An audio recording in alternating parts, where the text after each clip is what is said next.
I'd say that's Wren he's gone Yes, over to. certainly, The mate. little cat Yes. on the body. David Brown, sort of a cross between Rowe and Platt. Gary Smallridge.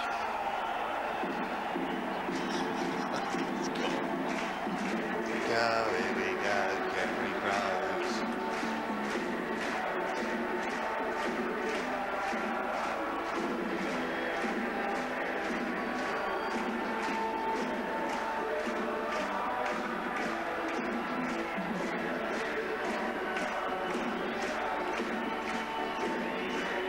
Worst part of the footy match, mate, the warm-up. Yeah, it's just the weather. Only sun's out now. Oh, Desperation Swans to go and get some football enterprise on fire. crowd is unbelievable, isn't it? Cornsy's saying, how good is this?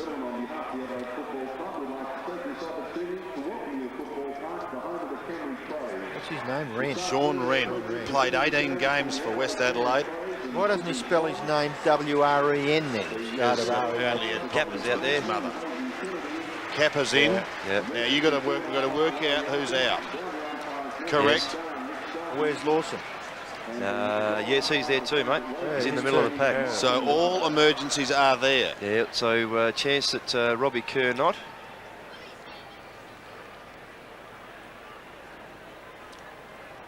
Yeah, can't see Robbie Kerr at the moment. Bolton. Well, Kappa was on the interchange bench anyway. No, it was an emergency. Bolton. Bolton's there. Bolton's at the back. Is he? What about Aythorne? Is Aythorne Aythorne there? wasn't picked. Oh, I beg your pardon, yeah. Actually, he's a chance, mate. Is Kerr there? Jason Love, Lawson, Stevie Wright, West, David Murphy, Bays, West. Holmes is there, Neil Cordy. Aythorne's there. I tell you, might be missing Kelly, Paul Kelly. Williams, Willis and Mackenzie all out. Williams, Willis, Mackenzie, Kappa, West and Lawson in. Jeez, two big blokes. Phew. Willis. Williams and Mackenzie. Williams Yeah. is out. Oh, what? No, you're right, actually, he's not there, mate. Oh, no.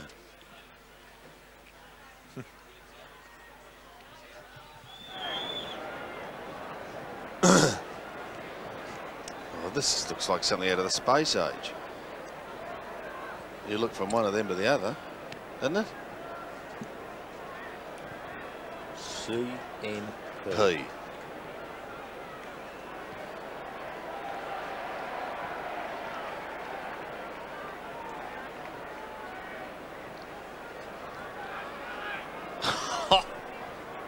Oh, no. What stage would that be? That'd be only before half time. Half time. 24 scoring shots to 4.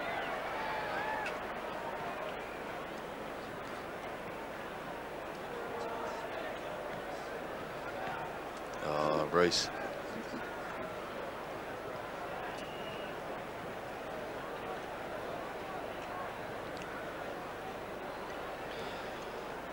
.45 he is.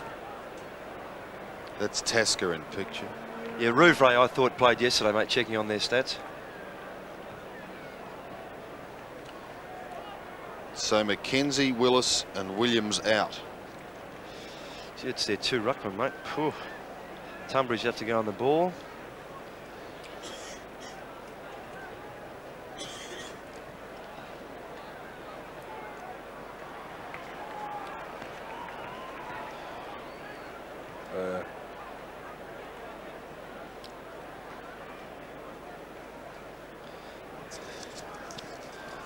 So Ross, who are the three in again? Sorry, Kappa. Kappa, West and Lawson. Jamie Lawson.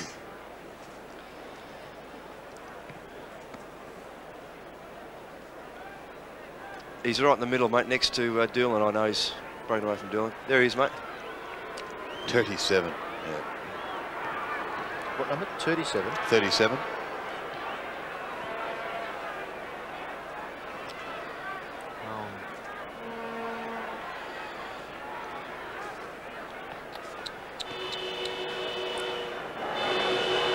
Good evening.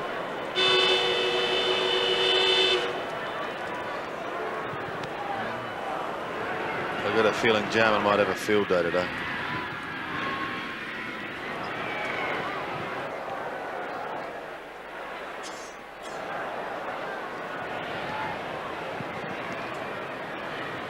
So we're going to be about a quarter behind. Is it when we come back towards the end, is it worth repeating those changes again? Yes, Yeah.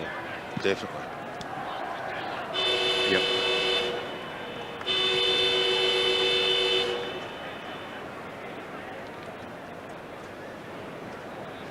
One by Carroll, kicking to the right with the bruise. So Dennis Carroll winning the toss and lifting the kick to the southern end of the ground. So the Sydney Swans going to the southern end of the ground.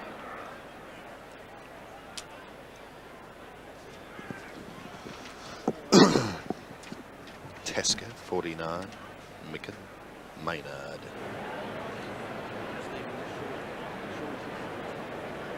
Yep.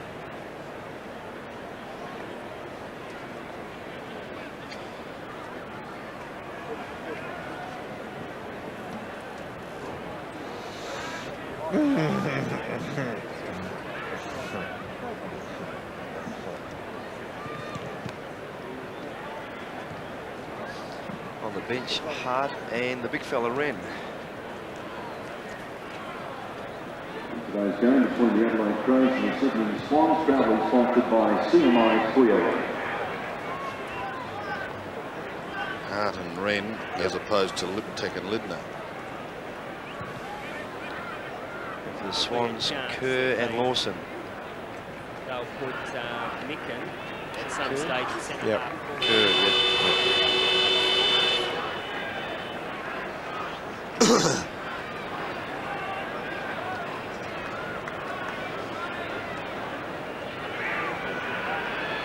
Capo, Lewis and Love. Nigel Smart going down there. Carroll in the middle. And Mike Kepper getting the rounds of the kitchen. They hadn't started yet.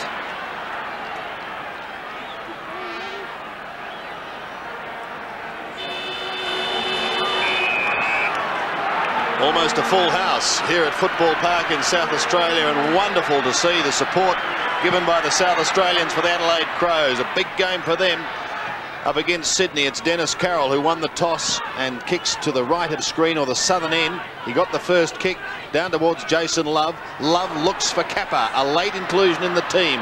He overruns it. Scott Lee back on it. Doolan a fierce tackle. The ball spills free. Soccer back towards Carroll at half-back. Picks it up nicely. Looks to get the handball away. It ricocheted off Jarman. Tregenza's got it now wide out to Filkey, and away go the Crows. Grant Filkey running the outer side with a couple of bounces. Has a look up towards half forward. Heads to the 50-metre line. Hodges comes out. Got a hand to it, but it's Bays takes the kick. But the umpires come back. There'll be a free kick. It will go back to Mark Bays. Yes, Hodges followed through there, Sandy, and took, I think it might be Stephen Wright, high in frustration. So the little Sydney veteran, Stevie Wright, will take it. What do you value the breeze at, Ross? Well, I think the flag's a bit deceiving, but at least a couple of goals, Sandy. Carroll's hand pass is smothered. Jarman, well, with Williams out, the day could be tailor-made for Jarman. Down towards the forward line, Jamison. Paid the mark. Touched the mark. Well, I think it was a bit loose on conditions like this, Robbo. I wouldn't think so, no, but he's paid it. And what they've got to do now, of course, as you see it again, would you pay it? Oh, no, actually, that's a better effort than I thought. Better effort than I thought. I thought it came out earlier than that. Yeah, those changes they made too, Sydney, with Williams, Willis and McKenzie missing, West, Capper and Lawson in. Jamison for his first from 40 metres. Goal umpire does not move.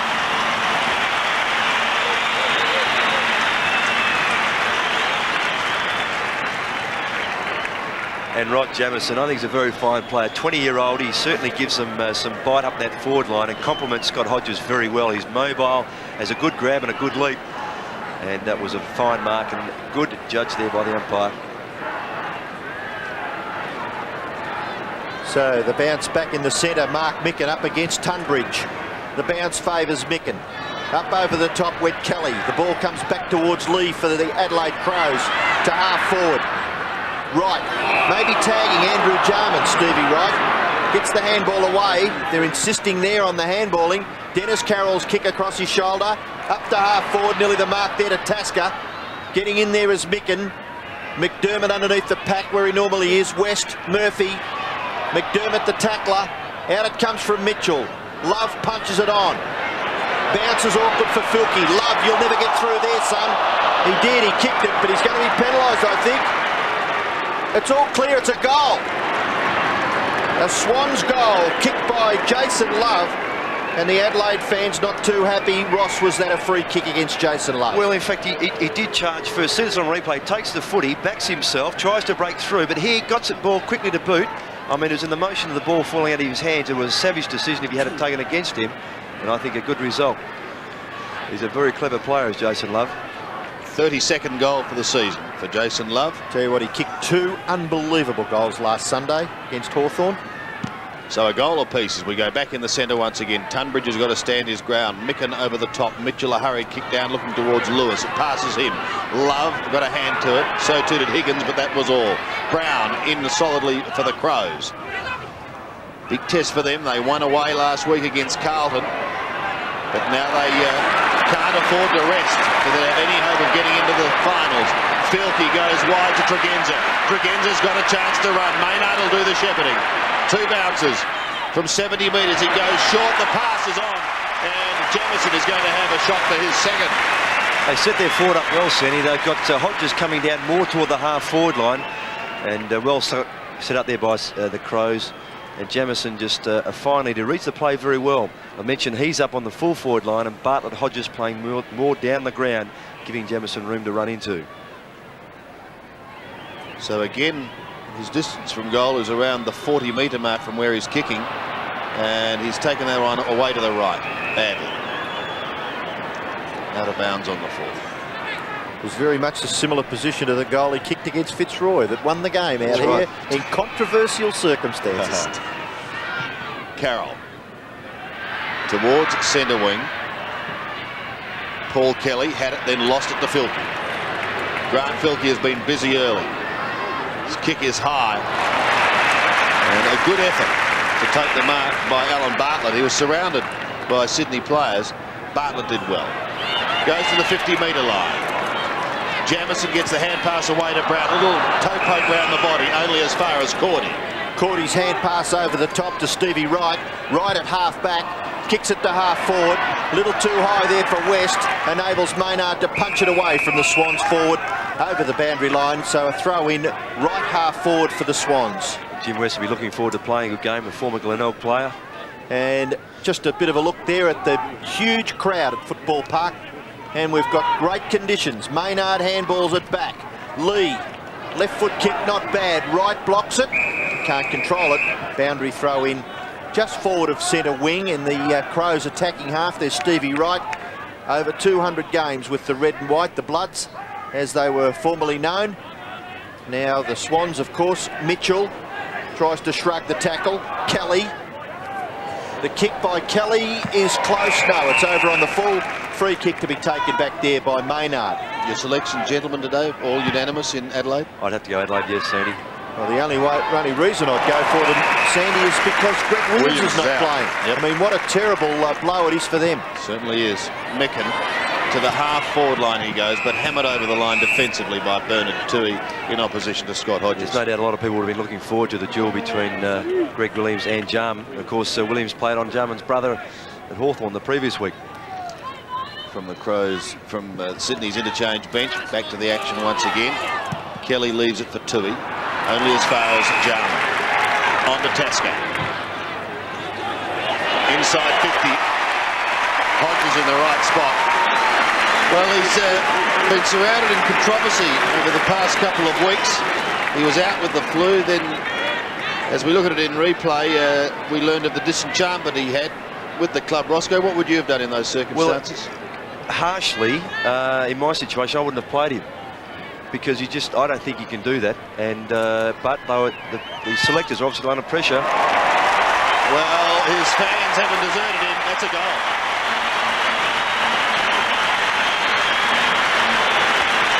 the most important thing, Sandy, is just whether the guy's heart is in it. And I think that's what Ross is saying. Well, just watching, You know, obviously with the situation that he was in, where he's a little disillusioned with everything, how can he turn around within a week and have a great attitude?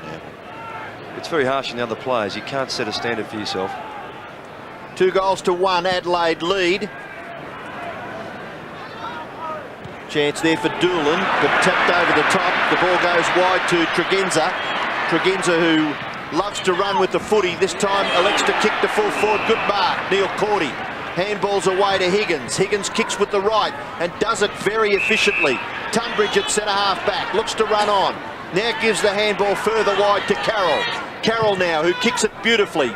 Under normal circumstances, this is no exception, but what a good mark taken at the back there by Scott Lee, the very good defender for the Crows. Robbo, he kicked poorly. I thought West made the best lead and Carroll kicked to the two smaller players. Mark taken by Lindner. Handball in, McDermott's caught. Still the ball in the centre of Football Park, and the umpire will call for a bounce. Umpires today are David Johnson and Hayden Kennedy. And Ross, you know a bit about David Johnson. I thought you'd bring that up. Yes, David, being a West Australian, was the emergency umpire in the Victorian West Australian State of Origin game on Tuesday night. Daryl Hart looking on. He started on the bench for the Crows. Liptak. Tregenza off target, one behind. Just looking at their kicking, you think that breeze is as strong as we think it is down there? Against the Crows? Yeah. Yes, that, it's actually pushing a smidge from pocket to pocket, so from left to right. From, you know how much a smidge is, Sandy? Not a lot. Not a lot. It's in the Roget's thesaurus, I think. Tui to Kelly. Paul Kelly from the back pocket. Good looking kick up towards centre when Cordy sets himself. Got two hands to it, couldn't complete the mark. Well and done. he did well. He beat three Crows on that occasion. Mitchell's hand pass was proppy, taken by Brown. A hurried left foot kick also is not good. And again, Tui takes the mark.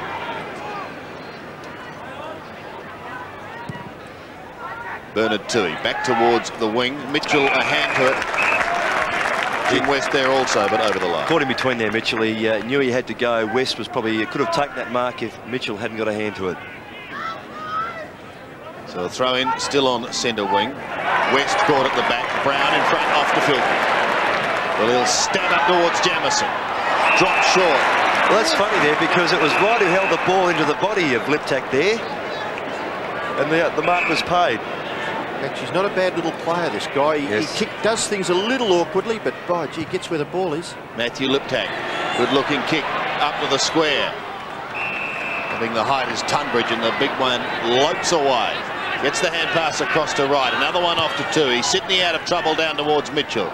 In opposition, Lindner may have given him a shove, and Barry Mitchell will take it at half back.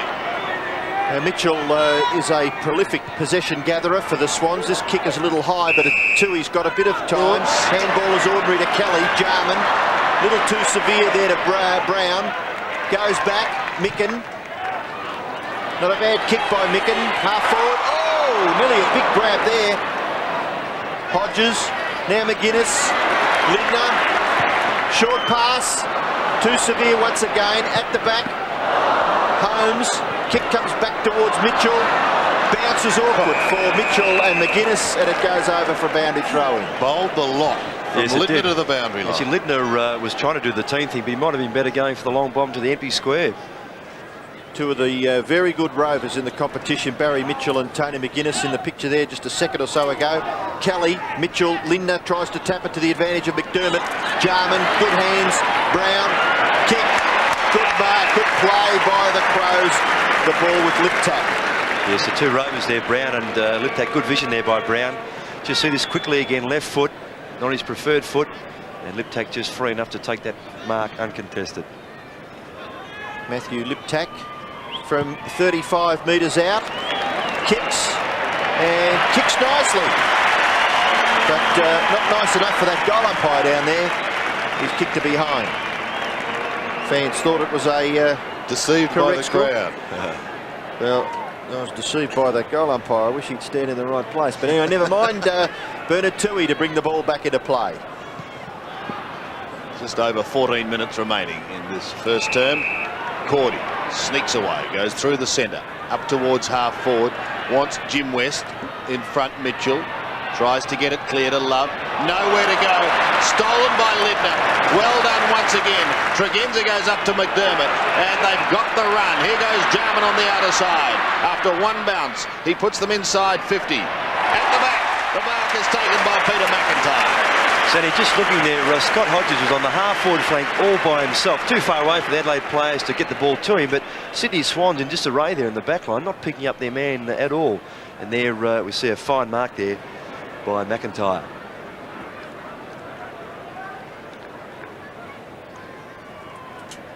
.30 metres out, 45-degree angle. This for the Crows' third. And he's taken that right across the face and just sneaking it in from behind. Actually, I have a bit of a chuckle to myself when I see the goal umpire there. He looks at the boundary umpire, and between the two of them, they make a decision as to what the score is. It's my ball, so it's out of bounds. It's my ball, so it's a point. I mean, Tui, settle down. Tui to half-back. Oh, a couple of Sydney boys flew. Cordy's taken his second good grab, but they want a goal and they want it badly. West on the outer side, a late inclusion into the side, is pressured over the line. They're just working it out now. Hodges is still free. Tui's just coming down now after about 3 or 4 minutes. Jim West is one of probably 7 or 8 Swans that would know this ground reasonably well. And Maynard and Micken combining on the outer side. They're out of trouble once again. And a good mark taken by Hodges. Kick coming from Bickley. Hodges way down on the wing. Looks for and finds Jamison. Gave a little nudge. Used the body nicely, Ross. Perfect. Just the hips there. Good strong hips. Didn't use his hands too much. It's all legal. That's part of a skill in football. And Robbo, if you don't agree, look at this on replay. He only used one hand to take the mark. It was a fantastic effort, wasn't it? Good effort. Oh, yes. I thought you were going to dispute it. No. I reckon he's one of the best players, skill-wise, in the competition, this guy. Well, he's shooting from 45 metres into the breeze, and he's taken it away to the right. And again, the goal umpire looks at the boundary umpire and says one behind. Well, given the way I thought the breeze was going, it perhaps should have pushed that ball back from left to right, but it didn't. So perhaps not as strong at times down there. Just gusting a little. Ross, when you say that Hodges was on his own for, a minute or a minute and a half, are you a little critical of the bench? Oh, look, no doubt. Well, they've got runners out there. They must have 3 or 4 people in the box other than the coach, and that's part of their role, is to tidy up the people. Just do it very quickly. It can be costly. Bartlett high.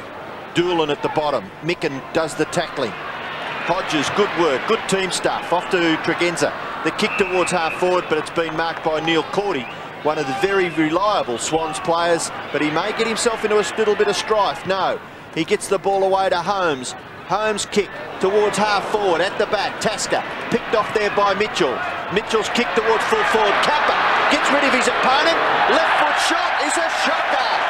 And the South Australian crowd here ecstatic with Warwick Kappa's very, very awful kick. Shocker in the finish. Kick goes wide. Micken has been paid the mark at half-back just outside the 50-metre area. 2 goals 4 to 1 goal straight. Adelaide lead by 10 points. Bartlett in trouble on the outer side. So too McDermott eventually gives it away to Nigel Smart. Back to Bartlett. Still on centre wing. Socket off the ground by Ben Doolan. And over the line. 10 points in it, favouring the Crows, but Sydney have the breeze. Micken with the right hand does it nicely. Carroll gets the hand pass away. Lidner could have been held. Murphy with a fresh haircut has the ball smothered. Look at Jarman working hard. Gets a handball of sorts out to Bartlett. McDermott sweeps it even wider. Danger here. Liptak goes up towards the 50-metre line. What can they do? Bolton sees it spooned out by McIntyre. It may favour Bolton. Away from Brown, he sneaks. David Bolton. Jason Love got a hand to it, not played the mark. Well, Bolton used to be one of the real speedsters of this game. time takes its toll on us all, Robbo, doesn't it? No comment on that. Lee, Filkey in the middle. Grant Filkey pumps it long and low up towards Hodges. Again, he got a hand to it, but he couldn't complete the mark. McGuinness scouting. Haven't seen a lot of him today. And the free kick's going to go the way of Bernard Toohey. Toohey transfers play to the opposite side. Mitchell, no one to kick it to, so he's got to bomb away towards half forward. West, good mark. Yes, clear mark in front of Maynard. Hand pass away. Higgins, a left foot kick up to the 50-metre line. No mark taken. Defence by the Crows working very cohesively at the moment. Mitchell beaten for it by Lindner. In comes Bickley, free kick. It will go to Bruce Lindner at half-back. Doesn't waste too much time. Gets the hand pass away to Micken. Micken over the top. Good play. Good running by McDermott. Back towards the centre. Lip tack. Kick towards full forward. And a pass in the lead. Perfect. And Holmes having a lot of trouble down there with McIntyre. Good move, good mobile player is McIntyre, and Holmes not quite tall enough either. McIntyre's kick to the square. Hodges from the back. Stevie Wright goes for the safety of the boundary line. Good and in kick. the finish, it was, wasn't good it? Kick, yes, my word. Scott Hodges got to get in front. He's got a good leap, but you've got to play in front as a forward. Just over 8 minutes remaining in this first quarter. Quarter that so far has been dominated by the Crows. Lip tap. And they continue to dominate. Would have been a free kick anyway, standing up the field, but what a great kick. Matthew Liptak kicks his first, and it's Adelaide's third. 3-4 plays a goal. Yeah, so Matthew Liptak, good to see him playing football. He had a very hard decision to make. You see this on replay. Just watch how quickly he gets the ball to boot, and it just sails through one of those floaters. And off the footy there, just to the right there, you saw the free kick could possibly have gone to, I think, was it Jamison or McIntyre? I think it was Jamison. Back in the middle once again, Tunbridge to do the work for Sydney, but this is a very handy lead for the Crows. Kicking against the breeze. Paul Kelly takes it out of the middle. Down towards Jim West he goes, who was almost pushed into it by Maynard. Oh, a little lucky there, I think, David Murphy. Well, the fans here don't like any decision going against them. Higgins, now he can kick that from there. He's a lovely left footer. Oh, great. And it's a beautiful kick by Leon Higgins. Much needed goal for Sydney. Higgins first. Jason Love has their other. 2 straight. Yes, and Leon Higgins always wanting his left side, very strong. You watch the Crows player attack him there. Is that Filkey? Not a very good attack there. He should have slowed himself down and gone the body. And Higgins got around. That's a good finish. Relying a lot on Dennis Carroll through the centre of the Sydney Swans in the absence of Greg Williams. And big responsibility on the captain's shoulders. Gee, they're nice and crook on it here, aren't they? The Sydney side get a very good goal through Higgins, and all you hear is a boo. Terrific kick by Leon Higgins. 3-4 to 2 goals, 7.5 minutes left. Brown gets the Crows towards half forward. And nearly a mark back there to Toohey. Hodges, the Adelaide player, lip tack now. Out to McGuinness. Lovely hand pass. Hodges, left foot kick. It's swinging back. Not enough. And it goes through for a definite behind on this occasion. So it's the 5th for Adelaide. 3-5 plays 2 goals. And it's been pretty entertaining stuff in the first quarter here at Football Park. Bernard Toohey. Swans missing the general in the centre. Greg Williams, unfortunately, a last-minute exclusion from the team. Higgins gives it away. Big problems here. Brown, clear possession to half forward. Now he may be able to make amends because Leon Higgins is marked at half-back for the Swans. Now he's forced to play on. Jamison chasing, but Higgins gets his kick away. Not a bad one on the right-hand side. Big punch by Micken. Goes over for a boundary throw-in on centre wing. Good percentage stuff there, Mark Micken. Jim West in the picture there for the Swans, one of the inclusions. Their 3 emergencies are all playing. Now Higgins, Kelly taken over in the finish by Brown, so we'll have another throw-ins. Just over 6 minutes left. The Swans have had a couple of forays up forward. A goal through Jason Love was perhaps a little fortunate. Higgins was a terrific goal. And for the Crows, Hodges has kicked 1, Liptak 1 and Jamison 1. Was McGuinness held? Yes, free kick. Did it well, didn't grab hold of the footy, just tapped it in front of him. And Higgins, the offending player there for the Swans. Tony McGuinness between centre wing and the left half forward flank. Centering kick up towards half forward. Jamieson and co are up there. Off the hands to Doolan. Ben Doolan, well, thought about the hand pass initially, then gave it back to Mitchell, who backpedals even further to Tui, who'll come towards Kelly. McGuinness over the top. He's being paid. Let's see how the consistency goes on that sort of decision for the rest of the game. Watch this again. Behind. 1, 2. Oh, perhaps pushed out in the end by Kelly. Tony McGuinness is still outside 50. Again, he centres that football. Got a couple of players charging at it. Tregenza waits down, then stabs goalwards. In towards the square he goes. 3 Swans players there. Hodges did well. It's going to wobble through, is it? That was Rod Jamieson again. 2 goals to Jamieson. And good work by Hodges, who had to beat a couple, Ross. Yes, they bounced evaded him. He got to the front this time. Good to see him do that. And then the ball's going free, and the acrobatic Jamieson, as Robbo said, he's a very skillful player. Watch the kick. Tregenza's nearly carried, but here Hodges front posse. He can't get it on the bounce, and then Jamieson just quickly, look at the roll here. Holmes desperately trying to touch that. No chance. He finished up saying hello to the goalpost, young Darren Holmes. Centre, Micken, diving on it, Kelly.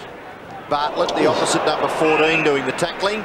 A little indiscriminate kick at the football, but umpires, well, sometimes they pick that out, Ross, don't they? Yeah, I mean, that really, in the days gone by, would have been in danger.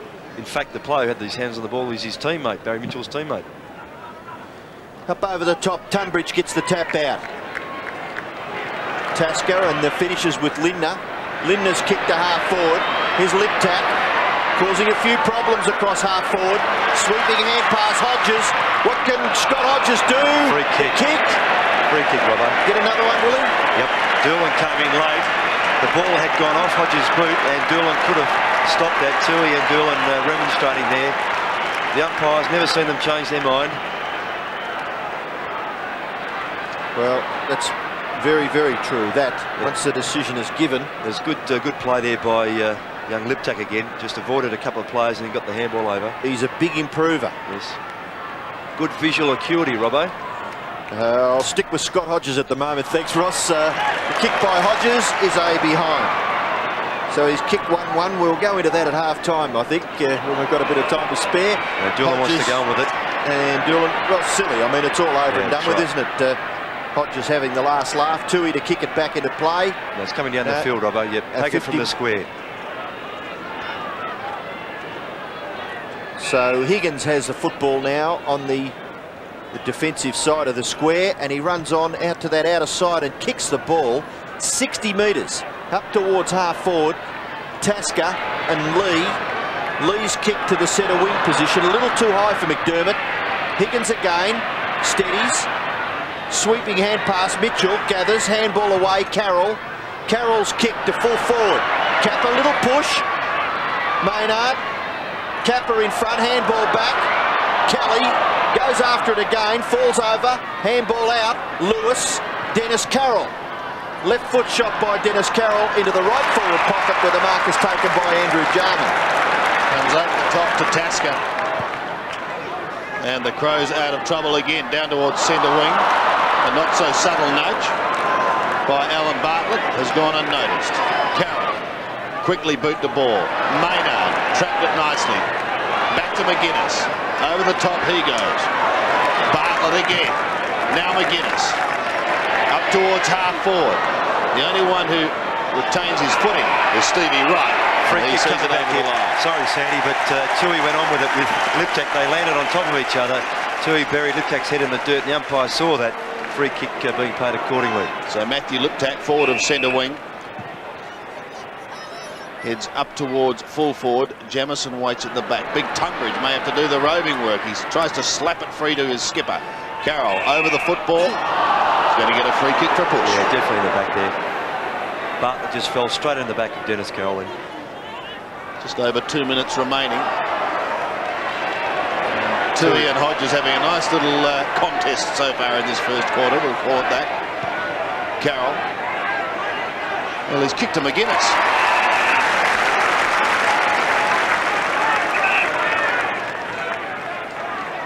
Tony McGuinness on centre wing. Fine play with Glenelg, then Footscray, and now with the Crows. Higgins tries to tap it clear. They're certainly missing Williams in the middle. Dale Lewis, very skillful young player, but Jarman, look at him swoop on it and get it out to Lee. Off to Tregenza. Away they go again. Towards the half-forward line. Oh, what a fly by Matthew Lipton. Exciting player, isn't he?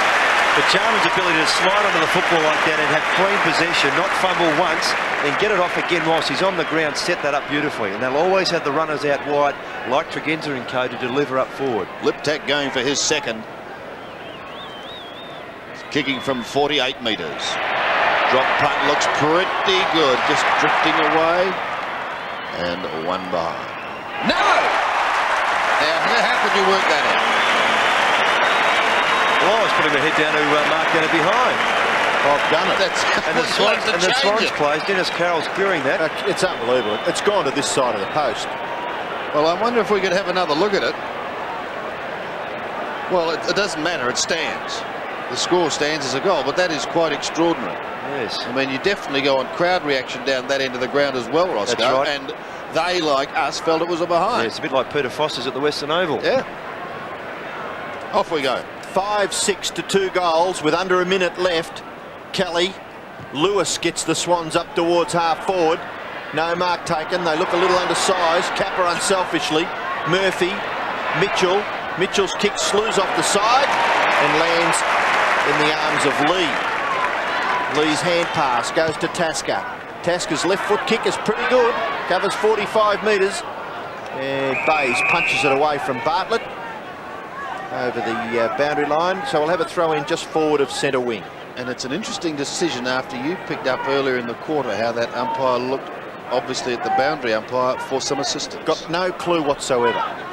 That's pretty critical, but he's made a mistake there, and I reckon he made a blue earlier with a behind. But anyway, the football is on centre wing here on the near side. There's the siren. And the superior side, Adelaide, leading at quarter time by 24 points, 5-6 to 2 goals.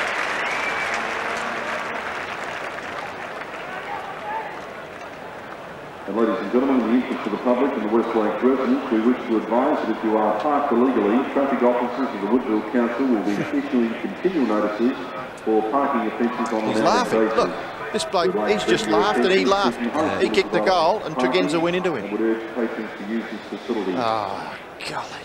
It's unbelievable. I mean, it's not going to make any difference. Adelaide have played better, haven't they? But It should, but by the same time, when the kick, if it's from about 5 or 6 feet in front of the goal umpire and it happens quickly, okay, give him some margin of error. But from when it's coming from that distance, shouldn't be a mistake, mate.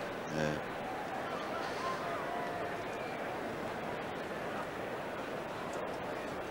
Two and a half minutes, Donny. Righto, mate. Oh, I'd say the Bears. really down. Wouldn't they? Oh, really? Perhaps they tied in the sun. It'll be a Lobby steal. butter on both sides. You probably will be. You'll be hoping the Bears may have hung on, won't you, for Drew's tipping? Are you in with the chance? No, I'm now. Well, I'm 3 off the pace. But Drew's gone very well all year. He's sort of Consistent. look at this Richard Crow.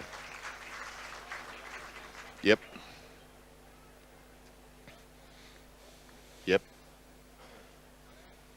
Okay. How come we couldn't replay that other one, mate? Oh yeah, yep. There's definitely a point.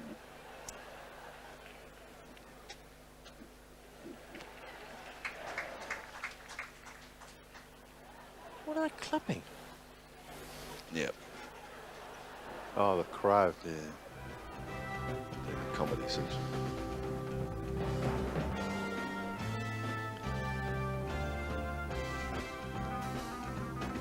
Okay, so yeah, you just lead me through whatever you want us to do.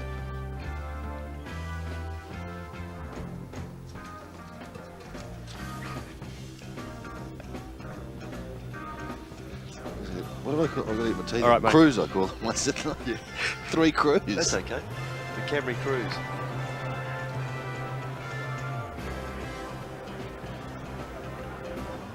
And the Bears won.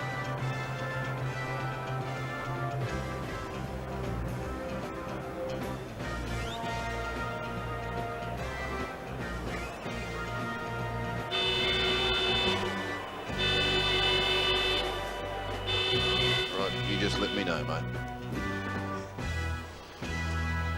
All yours, baby.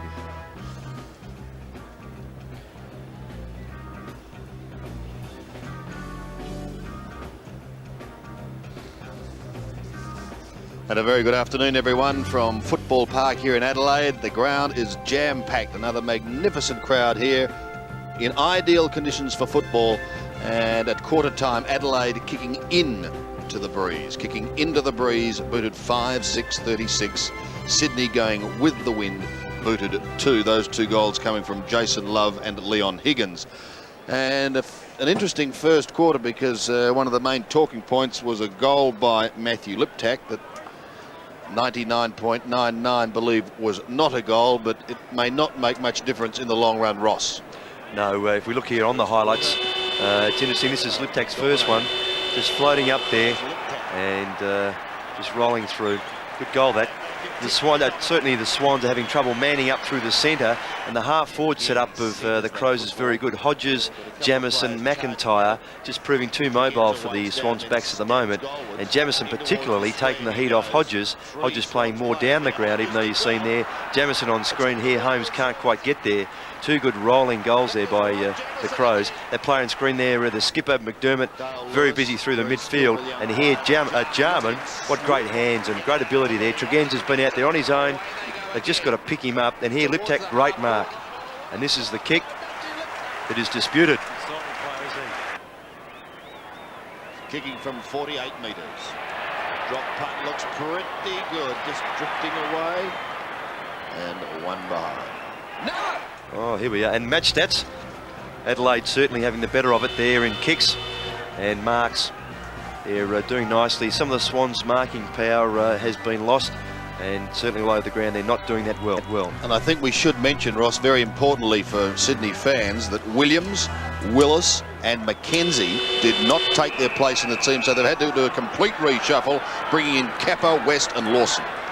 36 plays 12 as we go into the second quarter. Tunbridge stood his ground, didn't get the tap away. Ledner takes it away, and Bruce Ledner kicks the Crows up towards half forward.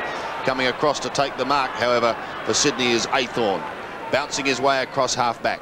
It's going to be a very important quarter for Sydney if they're to have any chance in this game. They've got to get back into it here. McGuinness ridden into the football, carries it with him. It comes clear. Jason Love out in front. With him is Scott Lee. Love pedals the ball along in front. Looks for the free kick. He was held, and he'll take it. Oh, definitely held there, Jason Love. No question. Scott Lee just retarding him. By the shorts, I think it was. Fairly obvious free kick. Jason Love has kicked 1 goal.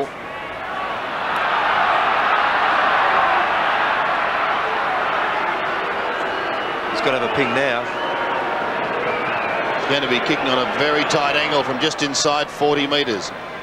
It's a fair kick. It's a beautiful kick by Jason Love, and that's his second.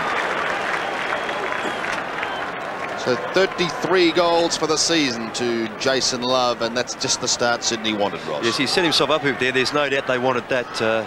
He was in 2 minds. There were a couple of leads offering before he kicked, but he's a very good sharpshooter. Much travel footballer is Jason Love, but it's certainly given them some spark on the forward line. And it was great to see the goal umpire being a little bit more definite about that decision. He made it, gave it, and it was a definite goal. I think your friend's at the other end, Robbo. Well, centre bounce. Filkey taken away by Kelly. Kelly's kicked to half forward, punched away, back towards the centre wing. Mitchell may get caught. No, he gets his left foot to the ball, up towards the full forward position. Kappa, Maynard. Gee, Warwick Free Kappa kick really has there. been picked out of it. Sorry, Robbo. Kappa never made a really concerted effort to get to the footy then. Maynard has the free kick, gives it away too easily. McDermott probably gave away a metre or so, but Smart is on his own at half-back and runs to the wing. Beautiful kick. Brown running up to 50 metres. Brown's left foot kick into the pocket. Certain Adelaide mark taken by McIntyre. Two bad mistakes there by whilst they're inexperienced players for the Swans. Ben Doolan really didn't have any idea where Brown was going. He should have just sat on him. And then a great kick by Brown on his left foot there. And the player on him, Tunbridge, no idea which way he was going. See, they're starting to look a little arrogant too, aren't they? The Crows with their play. McIntyre's shot from any possible angle. It's a goal. McIntyre 1-1. Adelaide 6-6. Sydney 3 goals straight. There's some McIntyre forms a very good threesome up there with Jamieson and Hodges. And good running. The disposal there from the skipper McDermott out wide to Smart was very clever. Created the play as Robbo called it. And then Brown, a very fine pass. Yes, it was good football by the Crows all the way down that outer side. 22.5 minutes left in this second quarter. Adelaide 6-6 to 3 goals. Tunbridge gets it through, but it's picked off there by Linda. The kick to half forward, Liptak. Growing in stature, mark taken by Jamieson, only 40 metres out directly in front. And it looks rather pedestrian, the early part of this game. The Crows doing it very well. Some of the Swans calling a free kick there for Stevie Wright, getting a push from Liptak, but that tumbling punt and Jamieson very quick, getting in front there of Neil Cordy. So far he's kicked 2 goals, 2 goals 1. So from 40 metres out, distance not a problem, and a wonderful kick by Rob Jamieson. And the spectators enjoying it so far. It really has been a spectacle by number 35, Rod Jamieson. He's kicked 3 out of the 7. The Crows 7-6 lead Sydney 3 straight. Yes, and here's the mark again. The kick coming down, from Bruce Lindner there. That push possibly is what the Swans were looking for, but too quick was Jamieson in front of Cordy. And good forward, this player. 30 points the margin. Under 22 minutes remaining in the second quarter. Micken wins it. Can't take it out of the centre, however. It's Bolton clear from 55 metres. Now he wants Kappa, and he's got him. Ross, did you ever find that Warwick Kappa, did you play football against him? Oh, neither once, yes. Did you find him have any real physical strength? No, that's the thing. Keith Gregg usually played on him because Gregg had the leap, and Greggy wasn't a body-to-body player, and that was the reason, because Kappa wasn't either. He's kicked 33 for the season. And an awkward style, but it has the desired effect for Sydney. Second goal for Sydney then into the breeze this quarter. They trail 4 goals to Adelaide 7-6. And if you want to get to the front position like he did on that occasion, see that again, the kick coming quickly out the centre. That's where they've fallen down a bit, Sydney. Bolton, the player delivering it forward. They need more for him. He's one of the ball carriers they rely on to get the ball up forward. And they're Smart just getting out of position. Well done by Kappa on that occasion.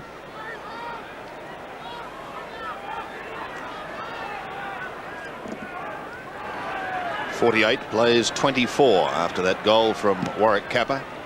His first for the day. Tunbridge wins it again. Carroll tries a little kick out of the centre.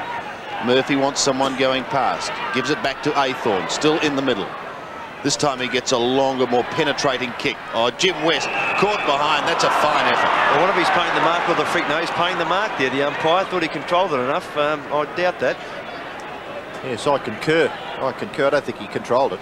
Here we go, 1, 2, no, play on.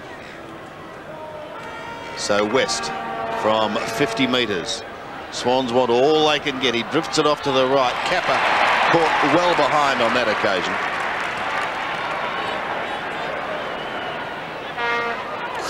Short, dangerously short to Lee in the back pocket.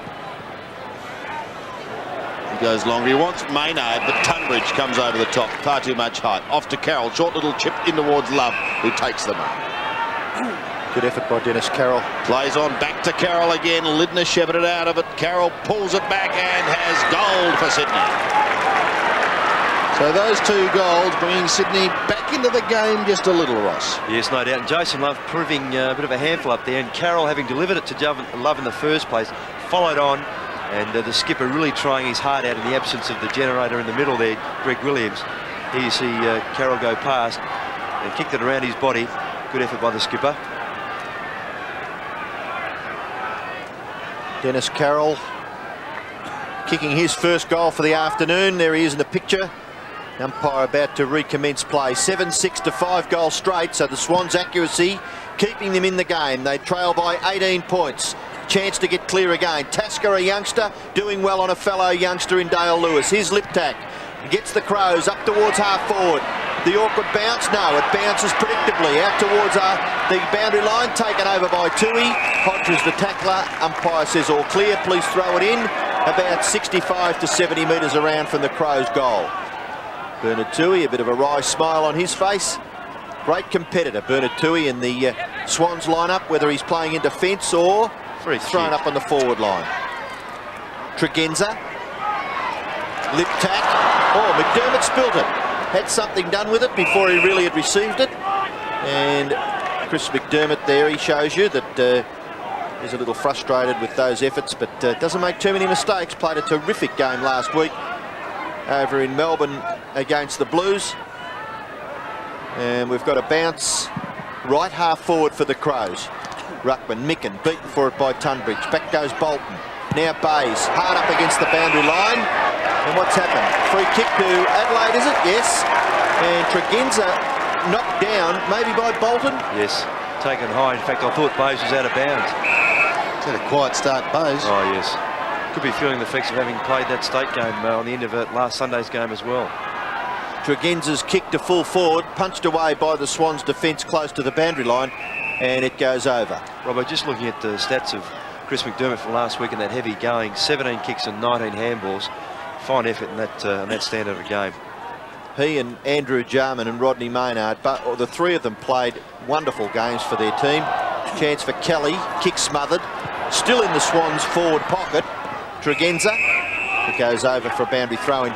Sandy, talking about the state game, Stuart Lowe was very quiet yesterday for a player of his stature, and he had a few problems recovering from that game, which was Tuesday night. Well, some suggested that he suffered concussion, and I know he wasn't a well boy coming back. So it does pose the question, should he have played? Well, I think what it does, it poses the problems of playing those games in the middle of the season, doesn't it? Well, I don't think that'll happen in that format again, but time will tell on that one. Almost down to the wing now. Right, Mitchell. Barry Mitchell's kick is high. Carroll's underneath it and takes the mark. He's having a good season, Dennis Carroll, isn't he? Relishing the opportunity to play in the middle of the ground and on the ball. Lidner and Wright collide, and Stevie Wright comes off second best. Here goes Filkey. He can give it to Jarman if he wants. Now he does. Jarman set sail for full forward. Jamison, was he held? The umpire said yes, and he'll take the free kick. It's unlike Neil Cordy. He's normally very disciplined. He still had him body to body, but in trying to retain him, because Jamison had front posse, and that kick was going to find Jamison right on the chest. And Cordy just conceding that free kick. Watch this again. He had grabbed him first from behind Cordy and then just fell right in his back. 3 goals to date. 3 goals, 1, Ross. Correct, Sandy. From the 35 metres, almost directly in front. The exact difference between the 2 teams.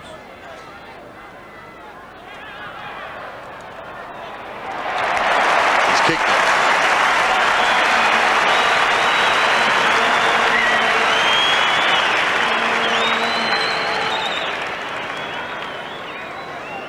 So the Crows kick clear once again, and we'll have another look at this goal. This is goal number 4 for Rod Jamison. Yes, and very consistent. All you want from a forward is a couple of goals a quarter if you can. He certainly provided that, 2 in the first and 2 in the second. And a great focal point.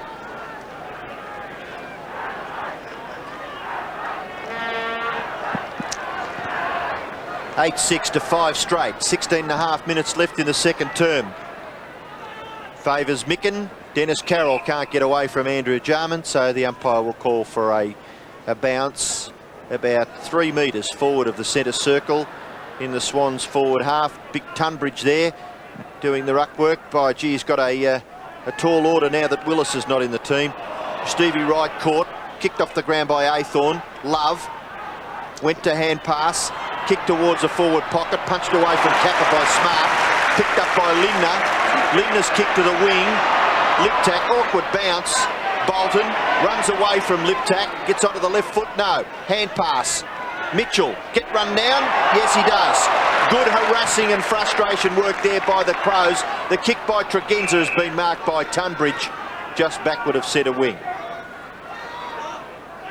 Tunbridge goes up towards half forward. Kappa, long way out. Liptak gives it away to Nigel Smart. Up to, it almost stuck to the Hodges' hand. Now McGuinness will swing back onto the left foot.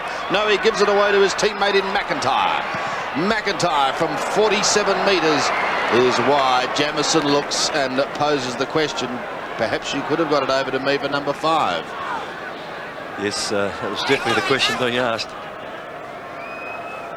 So Tui, after that behind, brings it back into play, goes short, but finds Aythorne. Mark Aythorne, almost at full back. Goes straight down the middle. Carroll used the body nicely. Oh, the hand pass was just a little too quick, so Carroll butters up and has another one. In towards the centre, overrun by Filkey. Bolton tackled high, eventually gets clear. Gives it to Bays, perhaps only his second kick for the game. Up towards half forward. Good mark taken in front by Jim West, who plays on the right. Stevie Wright, well, he went short and Micken was in the way. Lindner's under pressure. And he gets it just in time. Liptak goes wide. He's got Brown running. If it sits, this young man could go. Well, he gets a bad one. And it's stolen magnificently by Murphy. David Murphy scoots the outer side of Football Park with a bounce, then gets his kick up towards centre wing. Not a lot there for him. Love is under pressure from Lee. Jarman was there also, and it's over the line. Yes, and McIntyre being taken off for that non-passing the footy to Jamieson, and Hart is on, and a change also for the Swans. Doolan off, and Jamie Lawson on. Micken doing the ruck work. Higgins, Brown, McGuinness. Good harassing work there by Kelly. Tony McGuinness, yes, well, maybe, Tony, you could have got a free kick. But the umpire, obviously, it's very, very good conditions, and you really have to earn the free kicks today. Micken. McGuinness pulled off the football by Kelly. Love's hand pass a bit severe. Higgins a little tap on. Mitchell's left foot kick goes about 30 metres. But the mark is taken by Lee. Sums it up pretty quickly as he came to ground, gave it to Filkey. In turn to Tasker. In turn to Maynard. Oh, Tregenza just could have done the hamstring easily then, but Tasker's run on beautifully from half back, and he's kicked a goal. Great football by Sean Tasker.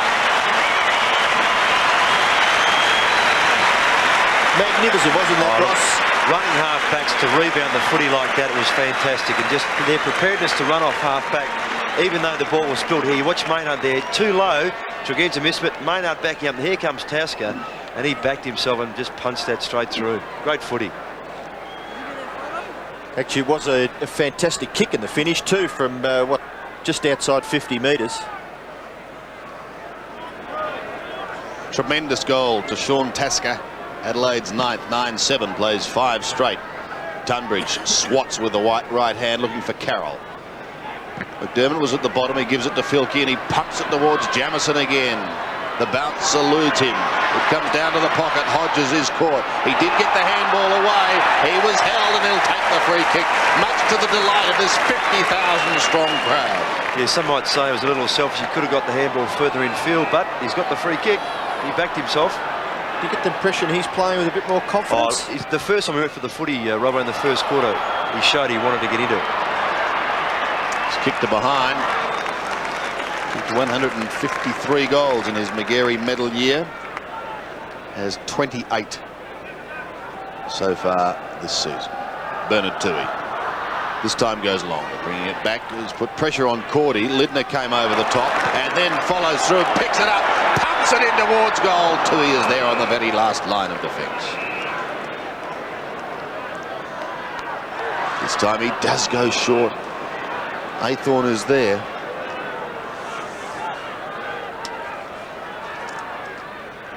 Off to Wright. Stevie Wright, the 30-year-old veteran, goes up towards centre wing. Bounce is not a good one for Sydney. Hart on the ground, as Ross said, goes short.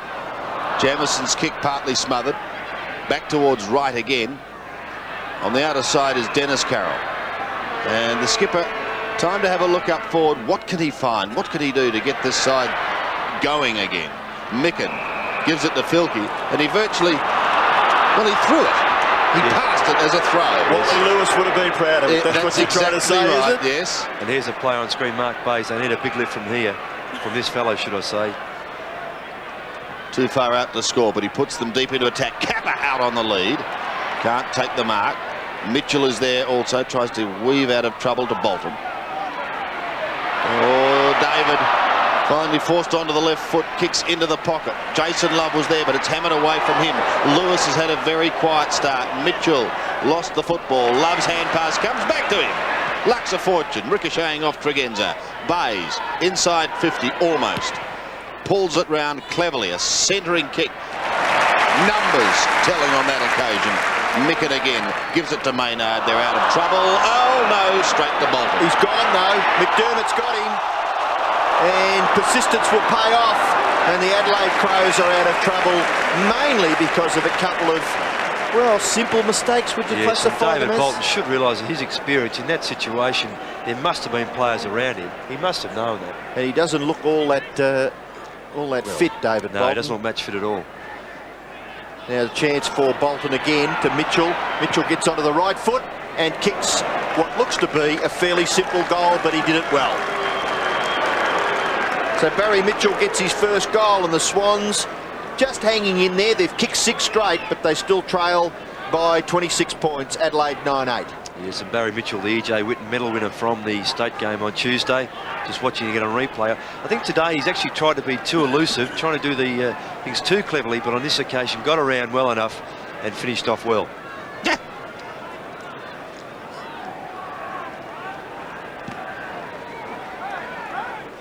62 plays 36. 10 minutes left in the second term. McDermott, you're not going anywhere from that crunch of players.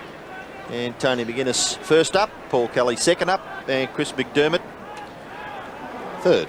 Dirty centre there, but the ground is just fantastic for football. We've been very lucky here in Adelaide. Tunbridge takes it away. Higgins kicks the Swans up towards the 50-metre line. Coming out strongly in defence is Maynard. Uses it beautifully for Tregenza. Tregenza's pass, little high. Coming out strongly, Athorn. Dennis Carroll dispossessed by Andrew Jarman, and Andrew Jarman did it well. Lip tap, sweeping hand pass. Filkey's is ordinary. Athorn caught. Ball comes to the back. Higgins bumped off it by Bartlett. Bartlett goes back to Andrew Jarman. In turn to McDermott. Back to McGuinness. McGuinness pumps it long and high to the 10-metre square. Punched away from Hodges by Cordy, and it goes over. And Bernard Toohey just asserting his authority on the game there with Scott Hodges as Wren is about to come on for the Adelaide Crows. Yes, and that's great applause for the youngster too. The first of the 10 young contracted players, or players to be contracted from the young group. And let's see how he goes. Ball on the outer side still. And again at the bottom is McDermott. There's Micken having a spell.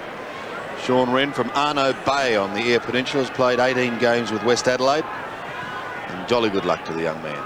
Tunbridge heads towards the boundary line. McDermott again, working hard.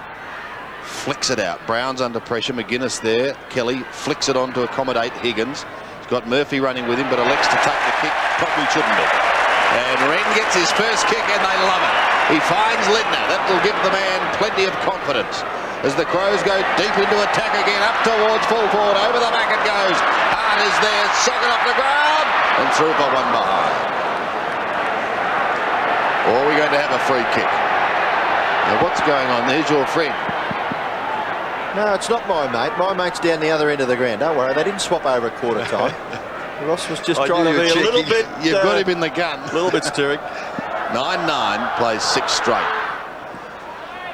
Toohey's kick, Jarman, not paid. Murphy. Bolton caught, loses it. Oh, scooped out by Brown. gives it to Wren. Wren gets the hand pass across to Bartlett. He stabs in towards full forward. Jamison stands his ground. Could open the door for Liptak. Gets the hand pass away. Back to Bartlett. Stabs at goal and misses again. I was going to say, take a bow, Chris McDermott. The second time he's run down Bolton and created play for his teammates and nearly resulted in a goal. Not everyone 100% at the moment. Yes, McIntyre looking as though he's got a bit of a left quaddy problem there. Tui. Thought we had 10 units on that yesterday, actually. Neil, Cordy, Murphy, sweeps onto the left foot. No, the hand pass goes to Aythorne. Aythorne's pass is pretty good, and it's marked by Bays. And Bays looks as though he's been shifted, Ross. Maybe playing centre-half forward now? Yes, he has, yep. Bays towards centre-half forward position, and Lewis takes the mark, and that's his first clean possession in the game so far after quite a good game last week against Hawthorn. The kick goes wide. Mitchell forced to kick with the left foot. Long and pretty good, is it? No, he just misses.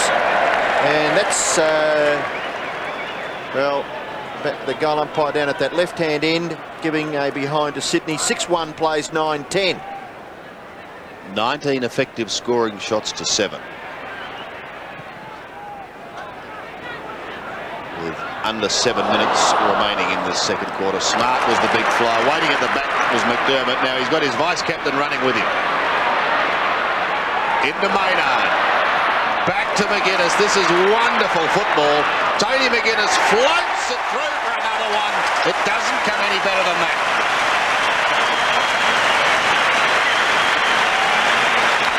10-10 plays 6-1. Absolutely delightful football there from the Adelaide Crows. Just set that up beautifully. I'm very critical. You see McDermott get the footy here from the kick out. The Swans players, no one picked up McDermott. No one was within 20 metres of him, and the ball came free to him, and it was he who set up McGuinness. But what a fine player that fellow is. A great finish. To kick a goal on the run like that is very difficult. The margin now out to 33 points after that team-lifting goal. Marvellous football. Tunbridge flicks it wide again. Lawson back to Tunbridge. Tries to get a kick but couldn't. Bickley's in there working hard. And another bounce. This ground has recovered wonderfully well after heavy rain earlier. Tunbridge again, this time with the left hand. Brown got a hand to it. Wright overruns it. McDermott sneaks in. Liptak's hand pass goes astray. Carroll will send Sydney up towards Lawson on the right half forward flank. Bowls him and Lindner. Now Lindner after it, calling for the free kick. Lawson works hard at the bottom. Does well. Gives it off to Bays. Bays to Mitchell. Sets sail for home, but West is there and marks and goals. Jimmy West kicks his first for Sydney. And you had to wait just one little second, didn't you, to make sure that it was all clear? Your friend. 7-1. Well, I better get off his back, I guess. I think you better. 7-1 plays 10-10. And they're doing a little bit of hard here. Bayes just giving the footy off to Mitchell, who's still running very hard. His disposal hasn't been all that good. And West just getting away from McIntyre momentarily and just pushing that ball through very quickly.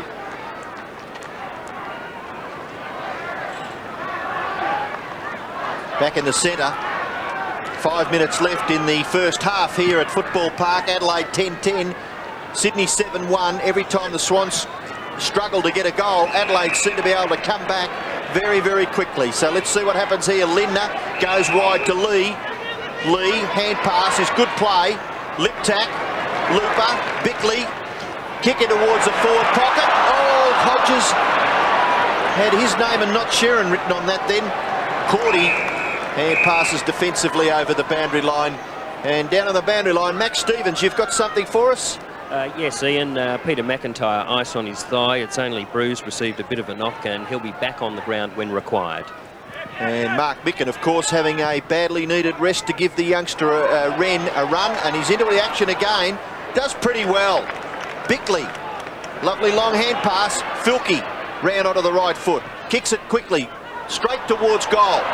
Hodges can't mark. Neil Cordy, could have been interference. Kick off the ground by Holmes. Back towards the centre of the ground where Lawson marks. Plays on quickly. Away to Murphy. Murphy's kick to half forward. No mark taken here. West and Maynard. Maynard just tapping it to the advantage of Jarman. He's caught, but he's able to slip out the back way. Bickley's gone. Maybe the Swans can get something out of this. Lawson away to Aythorne. Aythorne shot for goal is a great kick, Mark Aythorne, and it's a goal for the Swans. Magnificent kick from that right forward pocket by the ex-Footscray and Fitzroy player, and I think he had a bit of a run with the Bombers, Mark Aythorne. Yes, he's going out there to congratulate Jamie Lawson, that team play here. Bickley under pressure there. Good tackle from Higgins. Lawson passed it off, and Aythorne, who's been following Andrew Jarman around, getting one of his few touches. And in the first quarter, gentlemen, the Crows kicked 5 into the breeze. Sydney have kicked 6. They're not out of it.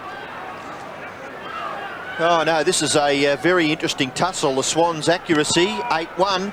Adelaide have had 20 shots at goal, 10-10. Bolton gives it to Wright.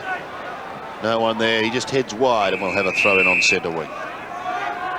So the Swans have certainly done a lot more work in this quarter into the breeze. Good to see them come back. Wren gets the tap. Tregenza could have been held by Bolton. He's still going, Simon Tregenza. His hand passes astray, straight to right. Puts pressure on Dale Lewis. He's got to go over the top to Kelly. He tries to flick it further forward. McGuinness is in the way. Oh, he's got to get a free kick. How can that not be a free kick if a player comes purposely right into your back as Kelly did on McGuinness then, with his knee even? Well, just to be a little objective, replay did here, he fall Robert. over? Was he falling over? It doesn't matter, look, he's in the back anyway. I mean, it doesn't matter if he's fallen down, Robert. Just still pushing the back. I'm just trying to give the umpire maybe another look at it. On centre wing, McDermott, a high kick up towards the 50-metre line. Pulled back cleverly by Hart. That's experience showing, and he stabs for Jamison. Couldn't take the mark. Spills clear, tried to storm through was right. Finishes up with a hand pass, and it's Higgins who gets it away for Sydney. Up towards half forward. Maynard at the back. Lidner overruns it. McDermott does it with ease. Wants someone going past, finds Bickley. Floating hand pass in towards Filkey. Over the top to Brown. They're able to create the loose player and just scoot away. Liptak takes it in front and some 35 metres from goal. So the Swans backmen are getting caught in between the play all the time. The ball's carrying over their head. They're not taking one man in front or one behind. And here Wright's the player that's caught behind. Two's going to break from his man behind, and therefore his man also will be free. So they're really getting caught in between the play. Liptak booted 2, or was credited with 2 in the first quarter from 46 metres. Drop punt, drifts across the face of goal and just sneaks in for one behind. Actually, I think that kick might give you an indication of what the wind's doing out there. I would say that it's gusting. It's a little tricky. Yes. And certainly the kick's going to the left-hand end, covering good distances. So maybe there is not a real advantage to either end. Tui to kick it back in, and he comes to this near side. Cordy kept out of it by Andrew Jarman. Kick off the ground by Tregenza. Jamison's a chance. Pushed out of it by Dennis Carroll.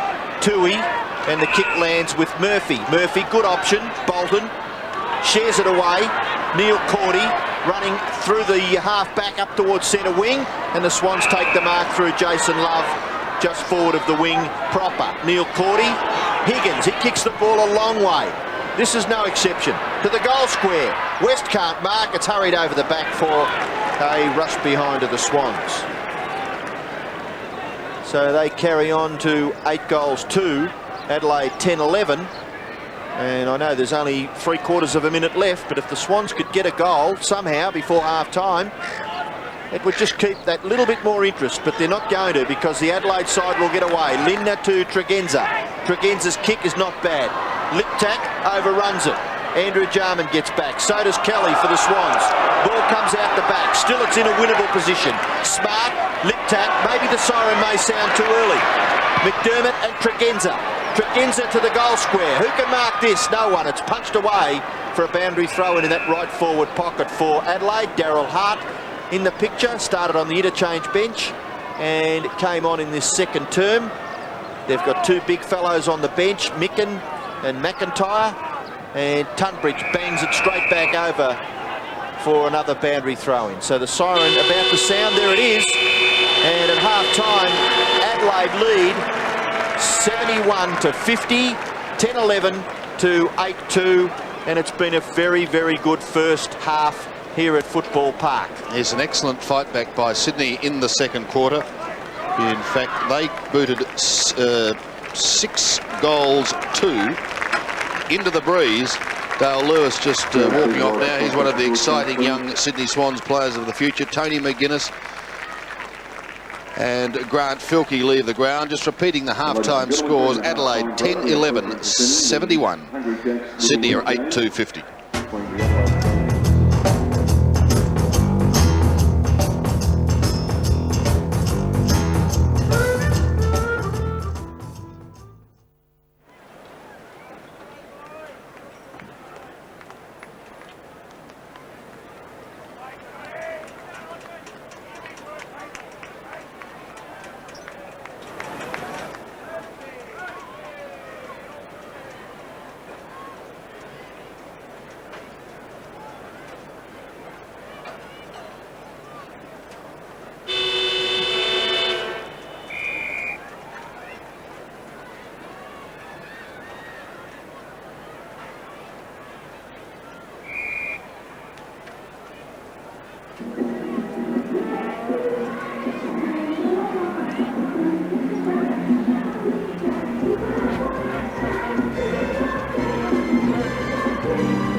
To the present bit of mischief.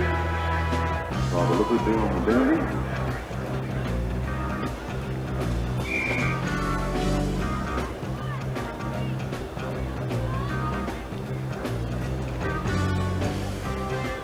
Oh, have a look at Cameron Australia, will you? Really putting on the antics for the public here today. New trains could fly, but I didn't know I could ride one wheel of bike.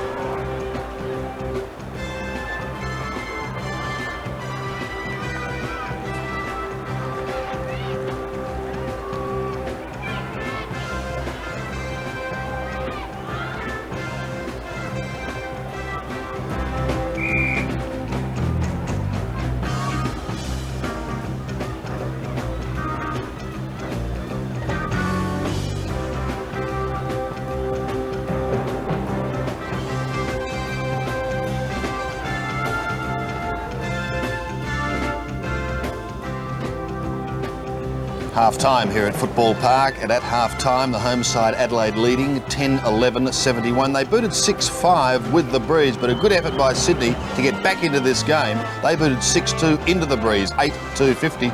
So the margin at half-time is 21 points. And Roscoe, you're back with us now. You were for a moment with Camry Crow on that wretched bike. I was watching him down there. In fact, there we are. There's a talent. Yeah, what a skillful person. Good effort by Sydney to come back, wasn't it? Yes. Because they could have capitulated. They certainly could have, and when you consider 21 scoring shots to 10, Adelaide could have been much further in front, but to Sydney's credit, they've just hung in there. There's no doubt they missed Williams through the centre, and Willis not also playing, omitted before the game started.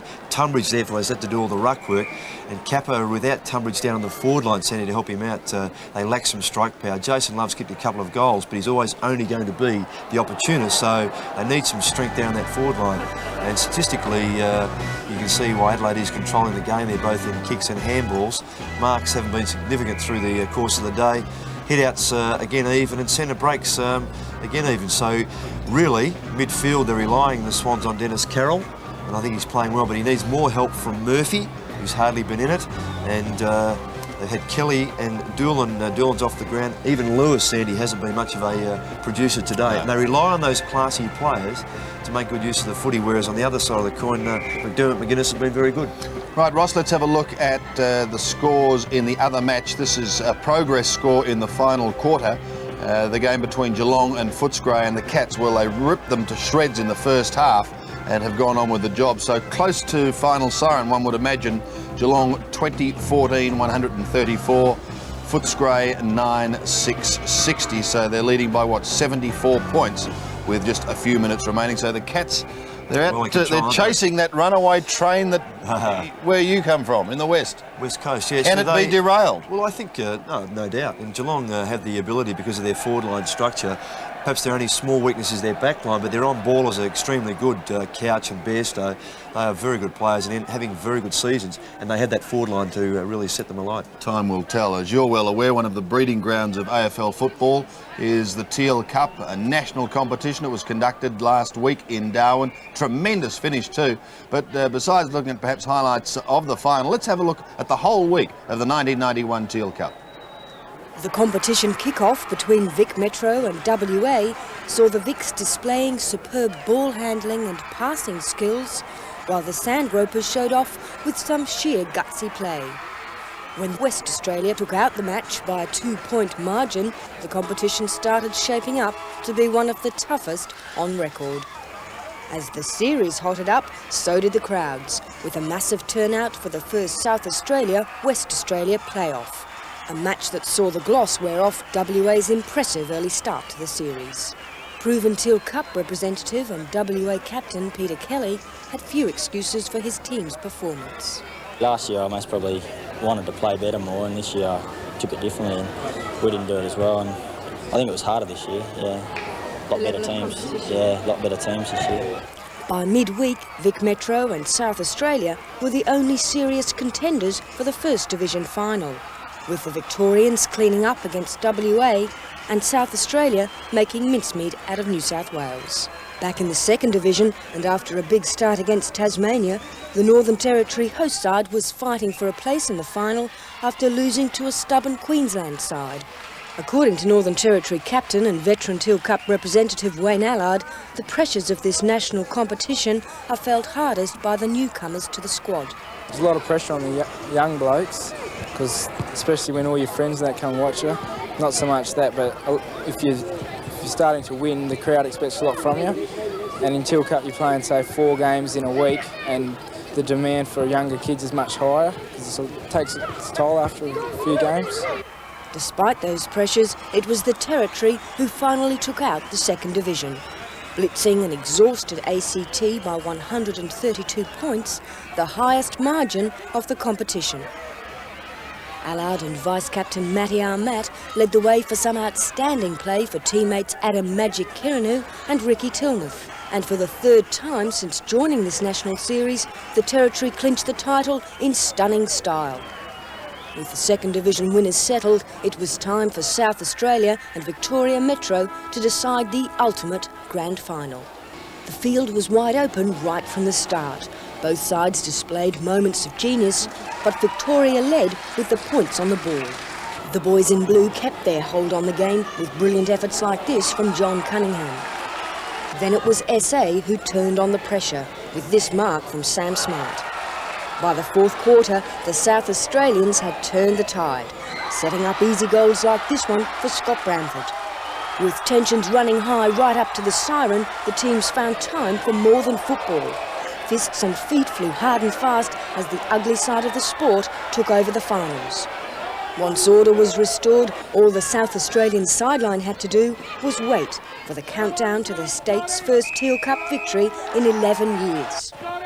With the closing ceremony over, team captain took time out to talk about what it means to win the Teal Cup, the greatest pinnacle of achievement in Australian junior football. You're playing for your state, you're playing for each other, you're playing for your coach, and it's just the greatest thing. A lot of our players in my team have really come of age this Teal Cup. It brings the best out in players. It promotes them to a higher level of football. And that's what the Teal Cup is all about, as each year it gives almost 200 junior players a crack at the big league and the chance to take their place in the ranks of the AFL. Yes, and if you kept a close eye on some of those young stars, then I'm quite sure you'll be seeing them again in league ranks in the not too distant future. A wonderful breeding ground, the Teal Cup. We'll take a break, return to Football Park shortly.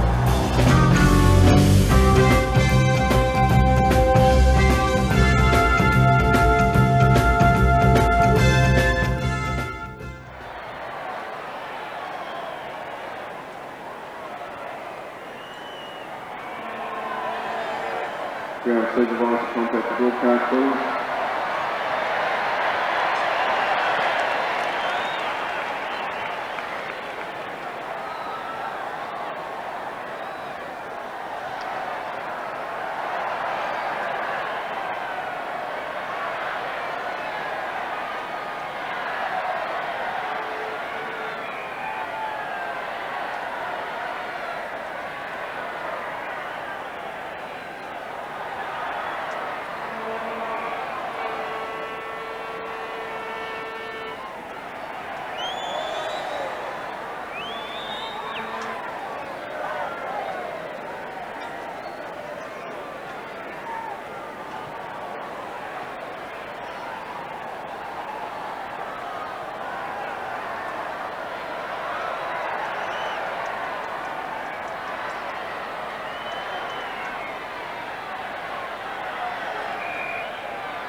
Welcome back to Football Park. Well, here the South Australian National Football League have had to make some adjustments after their state has a team in the national competition. The same thing applied some years ago now to the New South Wales League when the Sydney Swans moved north. Let's take this report on their progress from Cameron Williams.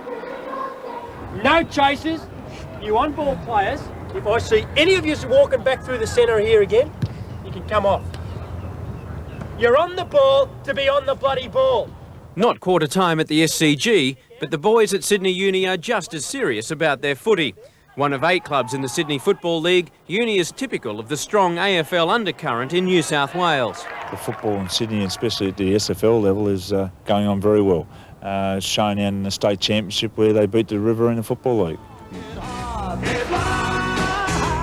Naturally, though, the Swans are the focus of the game in Sydney, the barometer of the AFL's expansion in a rugby league-dominated state.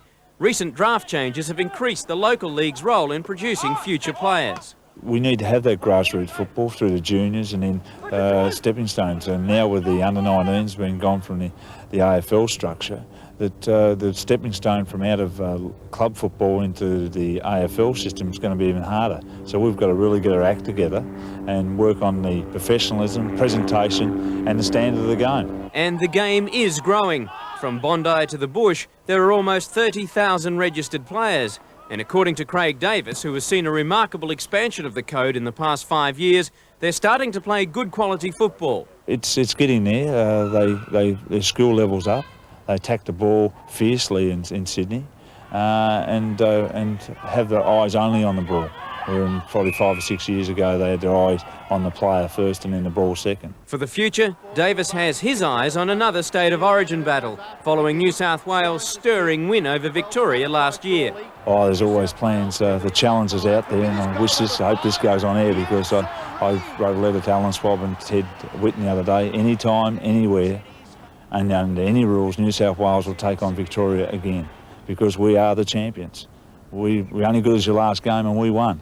And I hope people never forget that. I hope Teddy Whitten didn't hear that. Let's check now on the latest basketball scores. Of course, there was a game today, and the Geelong Supercats defeated the Melbourne Tigers, and relatively easily too, 133 to 111. The lights have come on here at Football Park. We'll take a break and then return for the third quarter.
It's a big day of football on 7. Let's check now on the final scores of the games decided to date.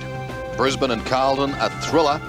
And although Carlton kicked 4 goals, 8 in the final quarter, it wasn't enough. And the Bears snatched victory 14-16, 100 to Carlton, 12-21 93. Whilst in the other game today, Geelong, far too good for Footscray. The final scoreline there, Geelong 20 goals, 16, 136 goals, pretty well spread around. Footscray 10-8, 68. Down to the boundary line. I wonder if he got into the home side's rooms. Max Stevens. Any luck, Max? Well, Sandy, not quite inside, but Graham Corn's very, very vocal at half-time. He feels that the Crows started to lose the plot there towards the end of the second term. Now, he's told them to get behind the ball, make sure this quarter that they get it out of the centre first and go straight down the middle. Now, he wants their running game to explode this quarter like it did in the first term, and pretty interesting, Sandy, to see Jarman moving between half back and half forward while Grantley Filkey is in the middle. So here we go, the third quarter here at Football Park, and Sydney only trailing by 21 points. And they do have the breeze in this quarter, but it's Brown who sends the Crows up towards Jefferson, who takes the mark just inside 50. Good set up that too. They had both McGuinness and Brown running freely. As soon as the ball was bounced, and it fed out so quickly and set that up well. Well, Jamieson kicked 2 in the first quarter, 2 in the second, but he's tumbled that over the line on the full. Perhaps looking for a little too much. Bit overconfident, Robbo, is you going to say? No, I was going to say that sometimes you can be a little bit undisciplined by going for the drop big bomb. And drop punt to the square, certainly. Far better kick. So Cordy will bring it back into play. The lights are on here at Football Park. As we mentioned earlier, it's very dark. Tasker at the back. Kicks into Bernard Toohey. Doolan under pressure. Murphy over the line on the full. So Chris McDermott will bring it back into play, and he wastes no time. A centering kick. Lewis late on the scene. Too late. Tregenza takes the mark. Sandy, Robbie Kerr on for the Swans and Bolton off. Jamieson again. Got the leap in front. Couldn't complete the mark. Tregenza taken out of it. Still at half forward. Trying to shovel it out. Carroll eventually does so. Tunbridge gets the handball into just a little bit of space for Sydney. Mitchell. What are his options? He has a look. Goes wide towards the wing where it is taken over the line. And we'll see a throw-in. Is Kerr on? Robert Kerr.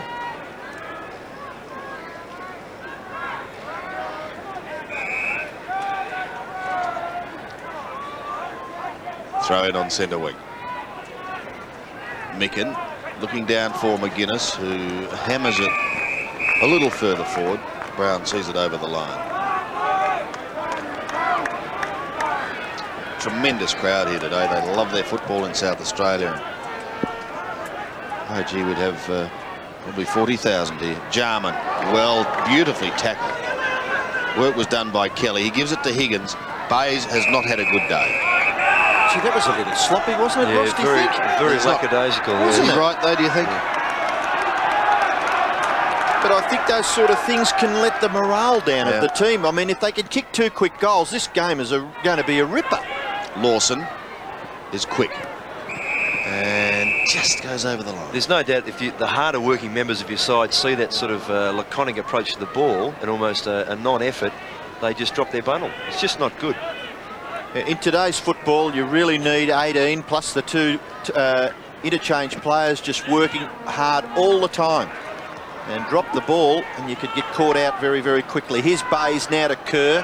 Kerr tries to kick it from mid-air, but unsuccessfully, and it's trundled over for a boundary throw in that right forward pocket. But the Swans have got it down there, and maybe if they can kick the first goal of this second half, it can give them some momentum. Still there to be won. Lawson's after it. In there doing a little bit of hard work. Back there was McDermott. Filkey's hand pass. Bickley, McGuinness running as usual, and the mark taken by Bartlett. Little too predictable. McGuinness caught right against the boundary line. It's taken over by Murphy, and the boundary umpire will throw it in. So it's been pushed away about 55 to 60 metres from the Swans' goal. Adelaide now have it 2 kicks away from the Swans' goal, and still the ball to be won. Brown underneath it. Kelly. But the Swans are doing a reasonable job, considering the fact that they had to make 3 last-minute changes. Tunbridge, Micken making sure that he's in front, trying to keep Tunbridge out of that contest. 2 big fellas go at it. Tunbridge has done a pretty good job in the ruck. Maynard, McGuinness at half-back, kicks it towards half-forward. Marking contest, big punch by Wright. The only player to stay on the ground was Liptak, and he gathers, hand pass, McDermott. Good defensive work by Toohey on Jamison. Away comes Carroll. Swans will do something out of this. Mitchell gets back onto the right side of his body. Handball away. Athorn from outside 50. Goes long and he's kicked the goal. Exactly what the Swans wanted.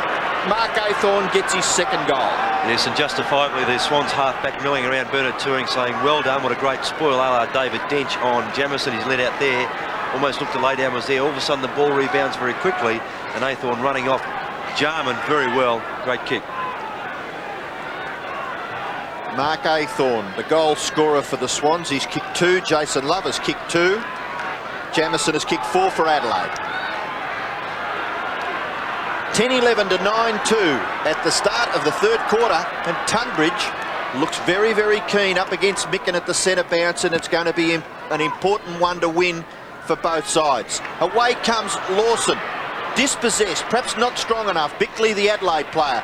Ball at half-forward for Adelaide, picked off there by Stevie Wright. The left-foot kick is an educated one, and it finds the safety of the boundary line. There's Daryl Hart on the bench.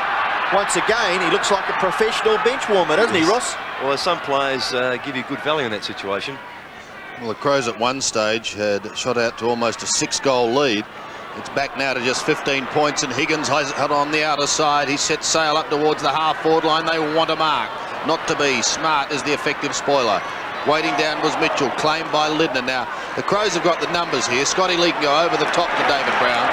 He does. And shepherding sees Brown clear.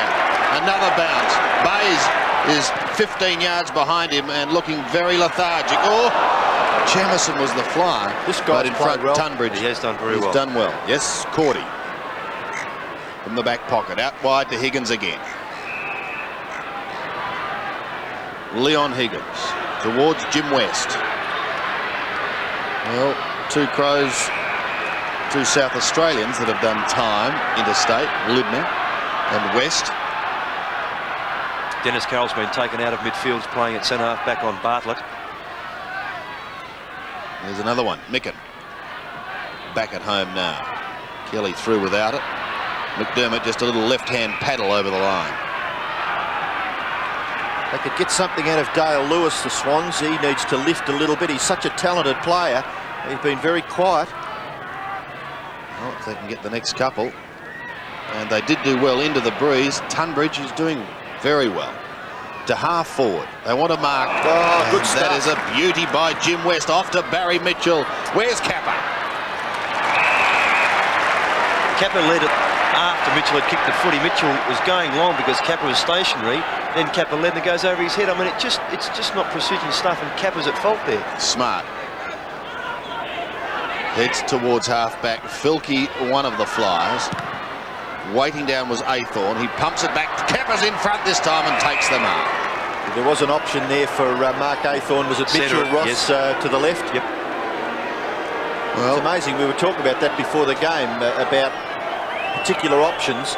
The good sides pick the options that the opposition can't read. And also he's gone the boundary side, making it more difficult rather than centering it up.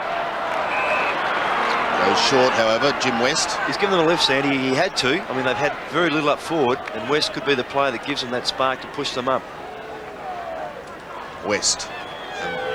Goal here, and it could really set the cat amongst the pigeons, but he's drifted that off to the right. One behind. Robbo, you were talking about Dale Lewis before. I've watched him a bit off the footy at times, and he's standing around, putting his hand up. He's not moving, expecting people to look for him rather than putting himself into the footy, getting to the work face and making something work for him. He's standing up motionless, just expecting things to fall into his lap. The kick in. comes straight up the ground. No mark. Big punch by Carroll. Hand pass over the top. McDermott, he'll wear it. Don't worry about him. He's as tough as old boots, Chris McDermott. The ball with Brown. Hand passes away to Filkey. Filkey's hand pass to centre half forward. Liptak. Round onto the left foot. Kicks it in towards centre half forward. McIntyre. Good mark. Kept his eyes on the footy. Yes, he's on the ground and Wren is off. And obviously that Corky on the left thigh is not going to trouble him too much. Now this will be an important kick for both sides. Yeah, good creative stuff there by Liptak. They drew right out. Wright got away from his man, which was Liptak, and he set that up. McIntyre with the left thigh heavily bandaged. Lovely kick by McIntyre. It's a goal to the Adelaide Crows. So McIntyre gets his second goal, but more importantly, Adelaide hit back. 11-11 plays 9-3. Yes, and it's good to see the Crows not relying on Hodges for their goal kicking. We see this. It was Brown who drew. No, sorry, it got Filkey. Now Filkey was a fellow that drew right to him, who was on Liptak, and he had the good sense just to square it up, and McIntyre finished it off.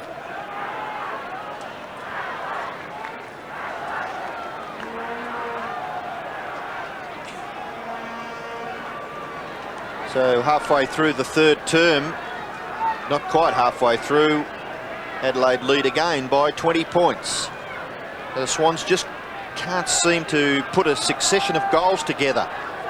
9-3, they've kicked 2 goals in the first term. They kicked 6 goals in a good second quarter. They've kicked a goal so far in this third quarter. Kerr, handball back, Tunbridge, good play, summed it up nicely. Murphy, up towards half forward. No mark taken there by Lindner. He's still got the football underneath him. West holds it in. Now gets it out the back way to Love. And Love kicks another impossible goal. He made something out of nothing, that guy. I know it sounds stupid, but by gee, he can kick goals. Yes, he does love that sort of shot, though, on the run, on that pocket. And those couple he kicked up in Sydney, and that's his third. And as a small possession winner as he is, to get value like that in 3 goals, scooped out nicely there by West. Obviously a bit of chat there telling him where it was. It's a great kick by Jason Love. Goal number 34 for the season for Jason Love. And they won't lie down. 63 plays 77, 14 points in it. The sack factor being introduced. Well, who knows? If Sydney can get the next one, anything could happen. Murphy. Oh, he tried to storm through it. Very hard to get past McDermott. McGuinness is in there. He gets a short little kick. Caught his sockers off the ground. Goes wide, but straight to Tregenza. Off they go again. Up towards the right half forward flank. Bartlett territory. Off to Jarman. Jarman set sail for home. Bit of pushing and shoving at the back. Who's in front? They played behind. I think he got his hands on it first. Yes, umpire Johnson there in good position there. Holmes in front, just not tall enough, and McIntyre just over the top. Watch this on replay, Robbo, you're right. Holmes pushing back, yeah, good grab. Definitely first purchase there by McIntyre. Good decision by the umpire. Good angling in the game. He's kicked 2. He's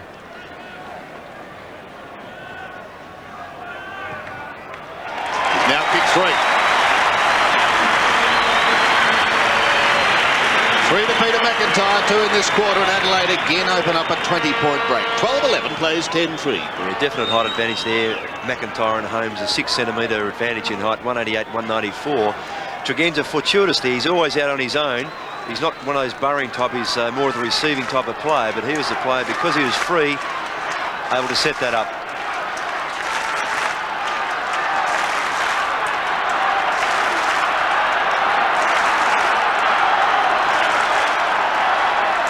The Adelaide Crows lead by 20 points midway through the third quarter. Micken prepares himself up against Tunbridge.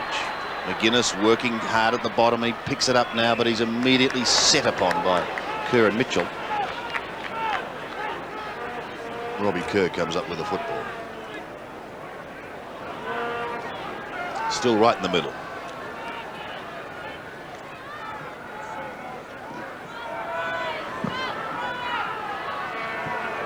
Micken. Right. Could have almost been held. Play goes on. Filthy like lightning to Tregenza. Little stab. He wants Jamison. Edged out of it. Lewis claimed Hodges a snap, but kicked it off balance. And they carry on here now. It's on in the pocket. Bernard Tui and Carroll. If there's any, what would you call that, infighting? Bernard Tui is in the middle of it. Play goes on, and it's Murphy. Murphy's kicking towards the centre's good. Tunbridge, lovely long hand pass. Aythorne fumbles, taps it to the advantage. Now Holmes, both inexperienced. Kerr, Murphy. Swans need something out of this. They may still get it. Love flips it out the back door. Bays comes back towards Lawson. Bays has got the football. Sweeps around onto that left foot. Took a half an acre, but he got it there. Lewis can't mark. Kappa ran onto the right foot. Too far out to score. Hand pass attended for Mitchell. Chopped off by Micken.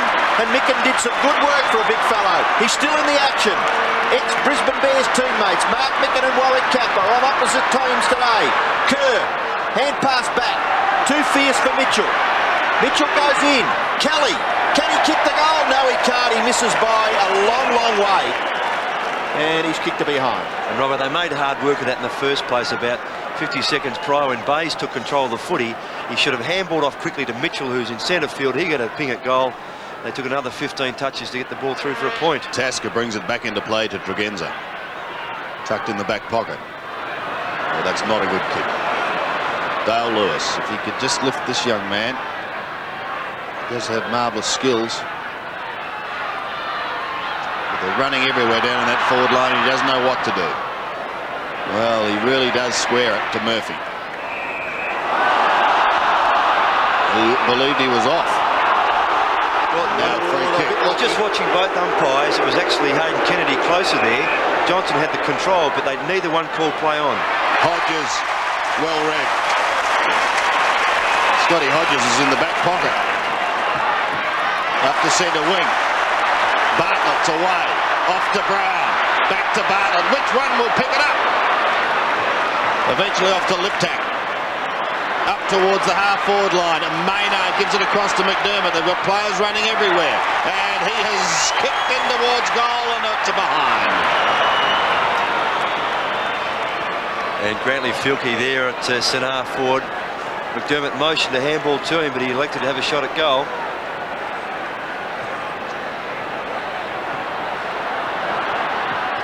Back into play once more, right. To centre wing, Dale Lewis. Lewis kicks the Swans into their forward half. West, ball comes to the back. Kerr's pulled off it by Lindner, was it? Yes, Lindner. free kick, yes. And Kerr will take the free kick. It was pretty obvious, yep, Ross, wasn't it?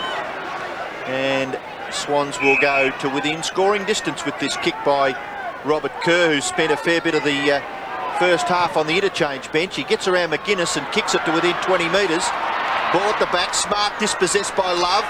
Oh, that could have been deemed as a throw. Lawson, what's he done with it? Kicked it high, hasn't covered much territory. It's in the square, kick off the ground attempted by West. Micken's handball over the top. They may get clear through Bickley, shrugs the tackle, gives a hand pass to McDermott. McDermott, lovely long hand pass to Tregenza, and Tregenza will clear. A short kick. The mark is taken by Jarman. Back to Maynard. Hard up against the boundary line, and a good smother in the finish out there by Aythorne. And it goes over for a boundary throw in centre wing on that far side. 10.5 minutes left, and the Swans 10-4 trail the Crows, who are 12-12. Chance for Tregenza again. The kick. Oh, brilliantly picked up by Liptak. He may kick the goal. The kick is ordinary. And it's hurried through by Neil Cordy back there for a behind to Adelaide. I think that breeze has dropped considerably. Yes, Ross, it really has. Nearly all the flags are very limp. Tui. Coming members side. And Jamison was the flyer. Lawson waiting down. Does well. Tries to thread a hand pass through the pack to Carroll. Back to Lawson.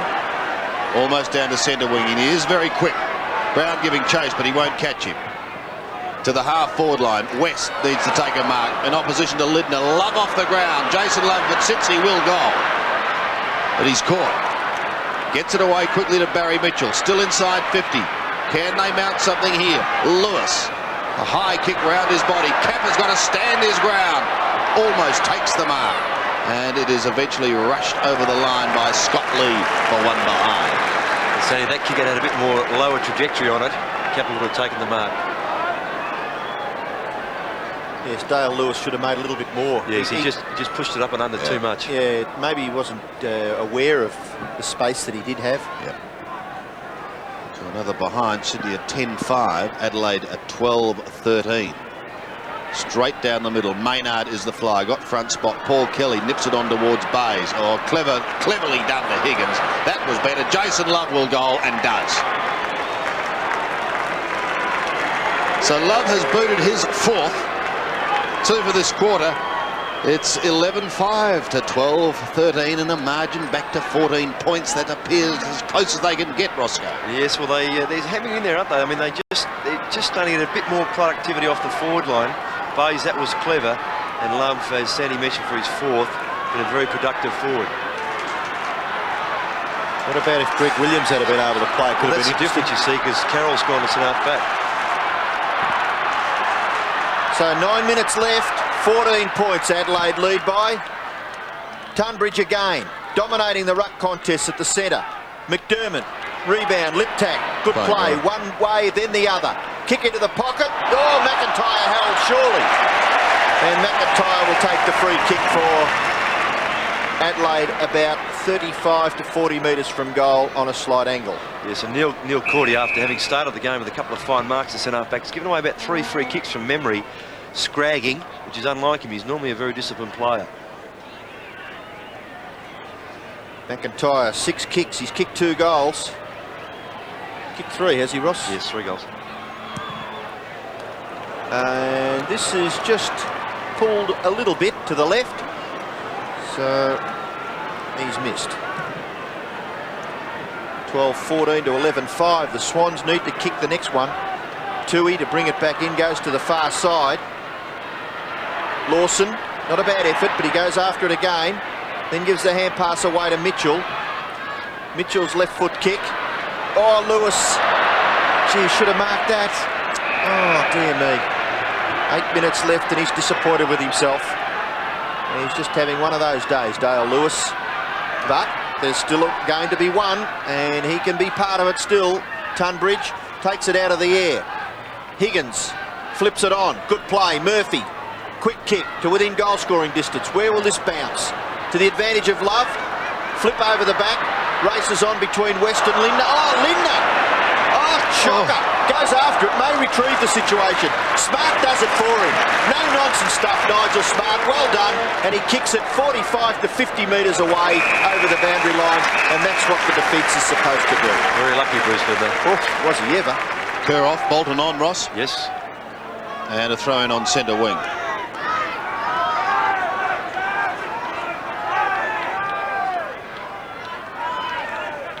Micken in front. Down looking for Liptak. Higgins charges towards it, but so too did Filkey. Clever little deviation onto Bolton, back to Higgins. Need a goal. And has kicked it. Higgins has kicked his second. And Sydney are getting closer all the time. That's a bit hard to read, isn't it? When you don't hear a cheer. Not a word. You probably think it's not a sound. Not a sound. There's a couple of little deft touches coming from Mark Bays in the last couple of minutes. That's the second. Yeah. And Bolton, who's just come on, Higgins, as we mentioned, for his second. Good pace.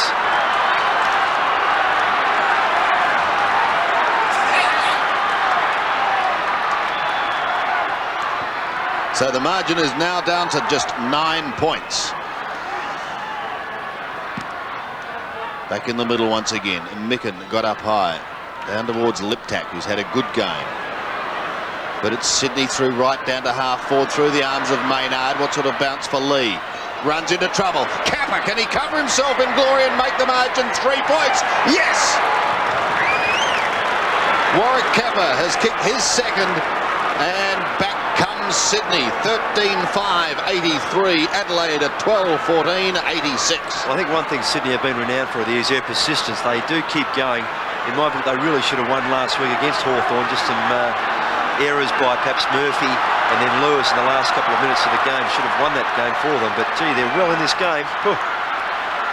Well, I always thought it would have been a terrific game of football with the three players for Sydney. Who were they again? Williams, Willis and McKenzie in the team. But haven't they done a terrific job? The character question of the 20 players representing the Swans certainly looked as though they're going to be outgunned man for man, but they're having a bit of a dip. Kick by Micken towards half forward, bounces awkward for Higgins. Jamison goes backwards. Tui, tough. Carroll just gets his foot to the ball, and a good mark. Well done, Micken in the centre of the ground. Battling hard. Kick towards half forward. Murphy, juggling mark, but courageously pulled it in at the second grab. Transfers play to the opposite side of the ground. Mark is taken by Higgins, able to get round onto that favoured left foot, and he thumps it another 50 metres towards the Swans' goal. The punch away. Bays, creative hand pass. West, kick across his left shoulder, into the pocket. No mark taken, punched away by the Adelaide defence over for a boundary throw. I'm sure Cole Kinnear would just want to impress on his player that the last 10 minutes of footy, as you see Graham Corns on the phone, they just persist and just have a dip at it. I mean, they can just get back in this game so quickly. It's amazing stuff, the game of football these days. And Kappa doing the ruck work from behind. Can't do much with the football. Still, it's a scramble. Smart, tackled by Kappa. Tasker, kicked by Mitchell. It's the post. That's with an H, not without an H. Did say it's. Not very good English, but anyway, 13-6 plays 12-14. And Mark McClure giving the extra, PK, Stimmerol, whatever it is. A good work out there, and Tasker will bring the ball back in. 5 minutes left in the third quarter. And the margin, just 2 points. Ricky Quaid and Cole Kinnear. Or could be danger here, although Brown is there to tidy up for the Crows. David Brown to Liptak. Had a pretty big day. Off to Tregenza. He can run all day. Jamison's got to stop and prop. Could have been held. I thought so. Well, the umpire says no. Pushed in towards the pocket. Hodges is there. Carroll sees it over the line. Yeah, definitely retarded, I thought, Tony. Yeah. Well, Bernard Tui did make a particular effort to hold his arms in the air, as if he made no contact. So a throw in the right forward pocket. Tunbridge. Bang, straight back over the line. 2 points in it. The breeze has dropped, so we could be in for a crackerjack final quarter. Tunbridge having to do all the big man work today, with the unfortunate losses of personnel for Sydney that we've informed you of.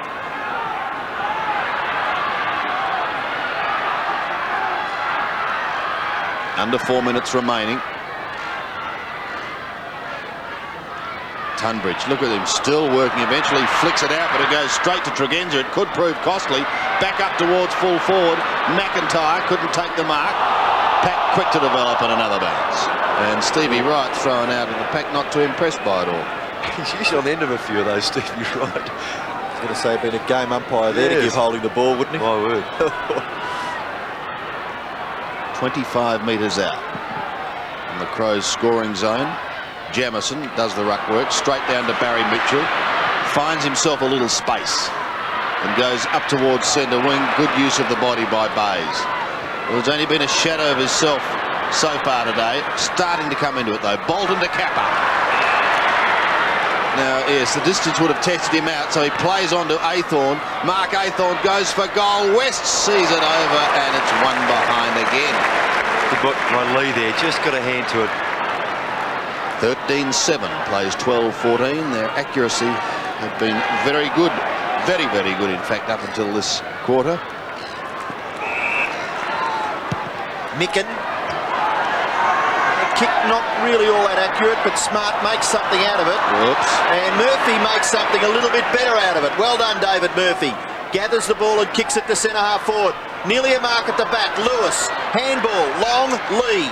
Breaks it down. Jarman. Sweeping hand pass. Tregenza. Long kick. Out towards half forward. Liptak. It bounced a little awkward for him, but he was able to gather and get it back to Tregenza. Tregenza's kicking towards half forward, over the top of Jamison and Tui. Bartlett gets his foot to the ball and kicks it out on the full. Good pressure by the Swans player. Didn't quite pick it up, Ross, but certainly forwards have to work very, very hard when it's up there. So it might have been Bernard too, this. Or backs rather. Punched away from Lewis by Jamison. Stevie Wright away to Higgins. Sweeping hand pass. Bays. He's lifted. Well done, Mark Bays.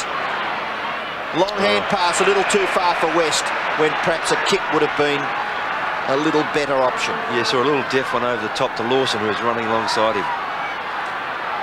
Bayes doing a good job for the Swans at centre-half forward. Maynard is a very reliable defender, and the two players playing against each other at the moment. Micken taps it down. Kelly. Tackle with Filkey, didn't have the football, so Filkey takes the free kick, much to the delight of the Adelaide fans. Gone out of the game a bit, Filkey. Goes from the back pocket. Tunbridge will come in from the side. Couldn't take the mark. Bolton waits at the back. McDermott is at the bottom of that pack as well.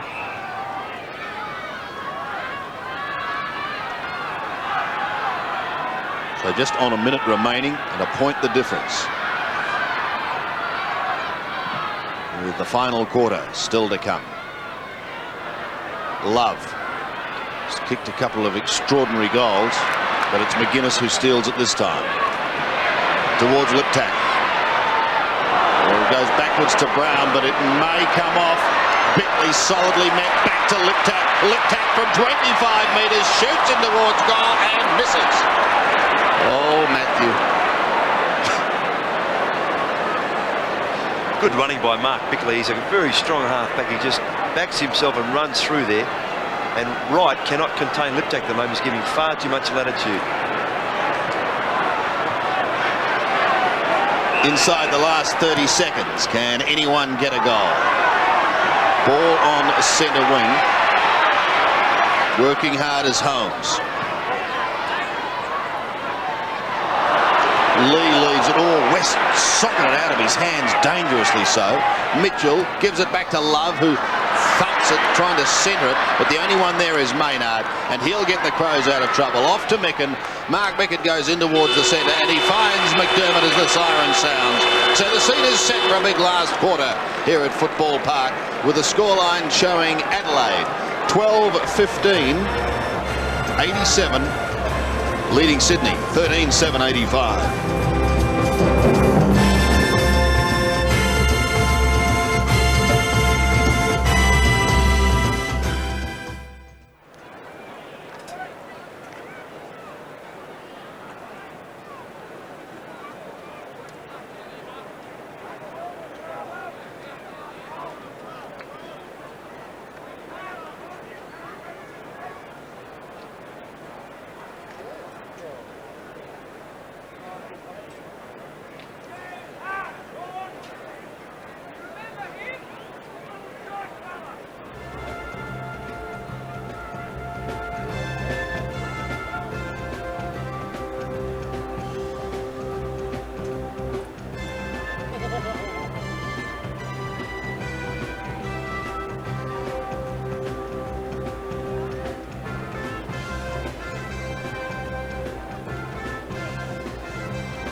As you can see by the scoreboard, Sydney have come back very hard in the last 2 quarters of this game, and they trail by just 2 points at 3-quarter time. Adelaide 12-15-87, Sydney at 13-7-85.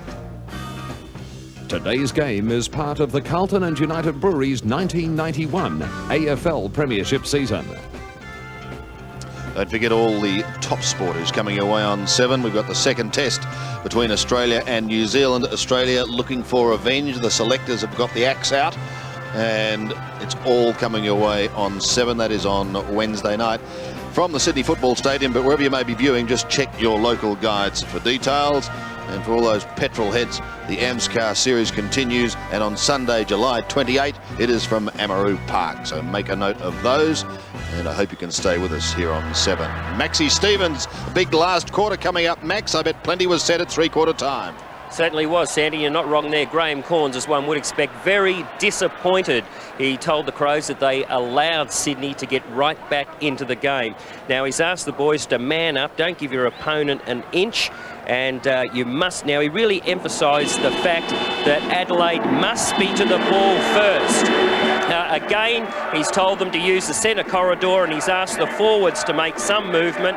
In other words, make a little bit of movement and give your players something to kick to. Now, Cole Kinnear, he told the Sydney Swans that he noticed 15 knock-ons, and he said that desperation is paying off.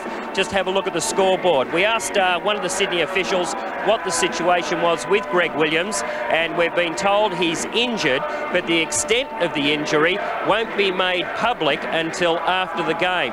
And I hope that's not too much bad news for Greg Williams and the Sydney Swans. Thank you, Max. A quick look now at some of the stats. Roscoe, yes, pretty even. Sydney really got themselves back in the game that quarter, and as Colin Kinnear said by Max Stevens, that their knock-ons and their preparedness to get in and help each other was far better in about a 10 or 15 minute part of that quarter. And but other than that, fairly even. So with the lights on, a full house. Here we go, the final quarter at Football Park. 2 points the margin, favouring Adelaide, and this slight breeze is going the way of Adelaide. Mitchell got the first kick, but Bickley takes it and goes up towards the wing, hammered away by Wright. Bolton going past onto Mitchell, now Love. Spirals a punt in towards West, who takes the mark inside 50. Oh, played on and caught Kelly unawares. He's taken to the ground by McGuinness. McGuinness could have been held. McDermott's in there working hard. So too is Bartlett. Eventually Jarman comes in and says, I'll take control, and away they go. Filkey across the centre. McGuinness running with him. He loves to run. Tony McGuinness up towards full forward. No mark taken. Oh, Jamison waiting down, shoots in towards goal and has hit the post. Well, Rod Jamison kicked 2 in the first quarter, 2 in the second. But the margin now is 3 points. And Jim West, hang your head. The turnover, that was terrible. Not only should he handball, but he handballed to the feet. You've got to get it up and give the player a chance. It's amazing though, isn't it, Ross? I suppose it squares itself away. The mistake he made, the mistake Jamison made. But I'm with you. Neil Cordy runs away from McGuinness, outside 50 metres. The Swans have got a bit of a sniff here. And back in towards the centre, a good strong mark taken by Bickley. Hand pass away, Tasker. Lee running beautifully from the back pocket. Kicks it to within 50 metres for the Adelaide Crows. Marking contest. Cordy knocked it, then took it. Could have nearly paid the mark. Dennis Carroll. Handball's back. Stevie Wright. Short pass. Effective. Mitchell. Bolton. Not quite as quick as he used to be. The kick is not bad. West can't mark. Bartlett strong. Handball. Chance here for Tregenza. His kick to the 50-metre line. Marking contest. Linder nearly made it. Dennis Carroll taps it to the front. Dispossessed Micken, but he's able to tap it on. Liptak to McGuinness. Kelly, good pressure. Well done, Paul Kelly. And the ball in dispute will be bounced by the central umpire. Some terrific stuff now at the start of this last quarter. Both sides realising that the game is there to be won. And the Swans have shown in the second term in particular that goals can be scored at that left-hand end. McGuinness, long kick to the front of the goals. Jamison dispossessed by Tui. Good play by Stevie Wright. He got back there to help out his key defender and then kicked it close to the line and it floated over on the full free kick to Adelaide. He was looking for touch. His other kicks have been very spot on. Filkey takes the kick in. Long one. Again to the goal square. They've got to get one eventually. 3 or 4 times they've had it there, and McIntyre takes the big grab, only 6 or 7 metres out. Well, I've spoken about it before during the course of the game, but great options up forward. Hodges, Jamison, McIntyre, all jumping jacks, and here you see McIntyre just up beautifully. Great grab. Cordy, right thing in front, just got outmarked. Now, surely McIntyre couldn't miss from here. He's kicked 3, and he's now kicked 4. So 4 goals, 3 to Peter McIntyre, but again, Adelaide just get that 9-point advantage early in the last term. The nip and tuck way this game's going is how I thought it might go for the whole game, where the early dominance of the Crows has been subdued now by the far greater persistence of the Swans. But McIntyre here, good stuff.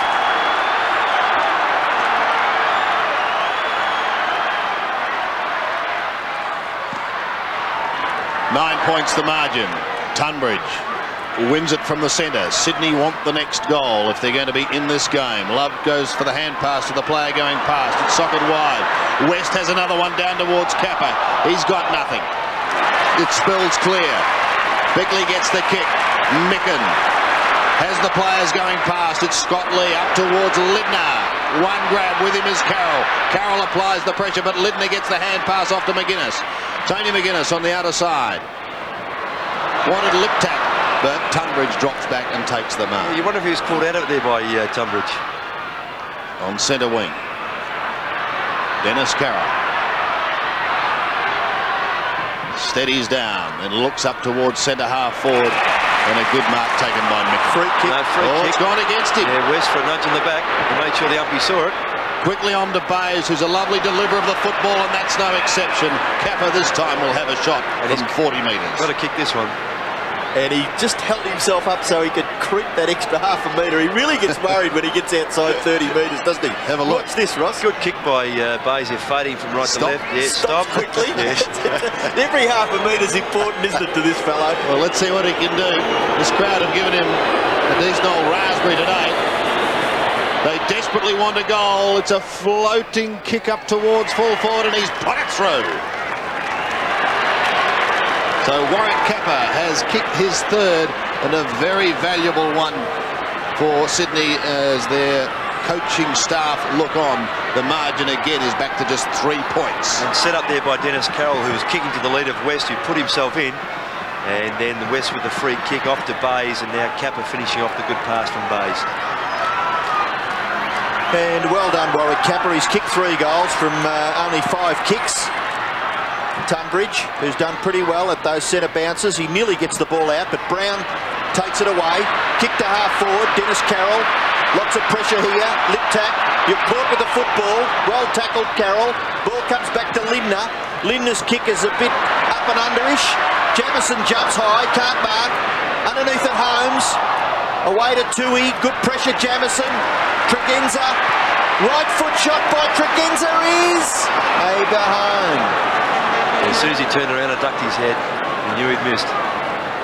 Graham Corns not showing much emotion. Michael Taylor, the other set of eyes just above the windowsill there, as Bernard Tui prepares to kick the ball back into play.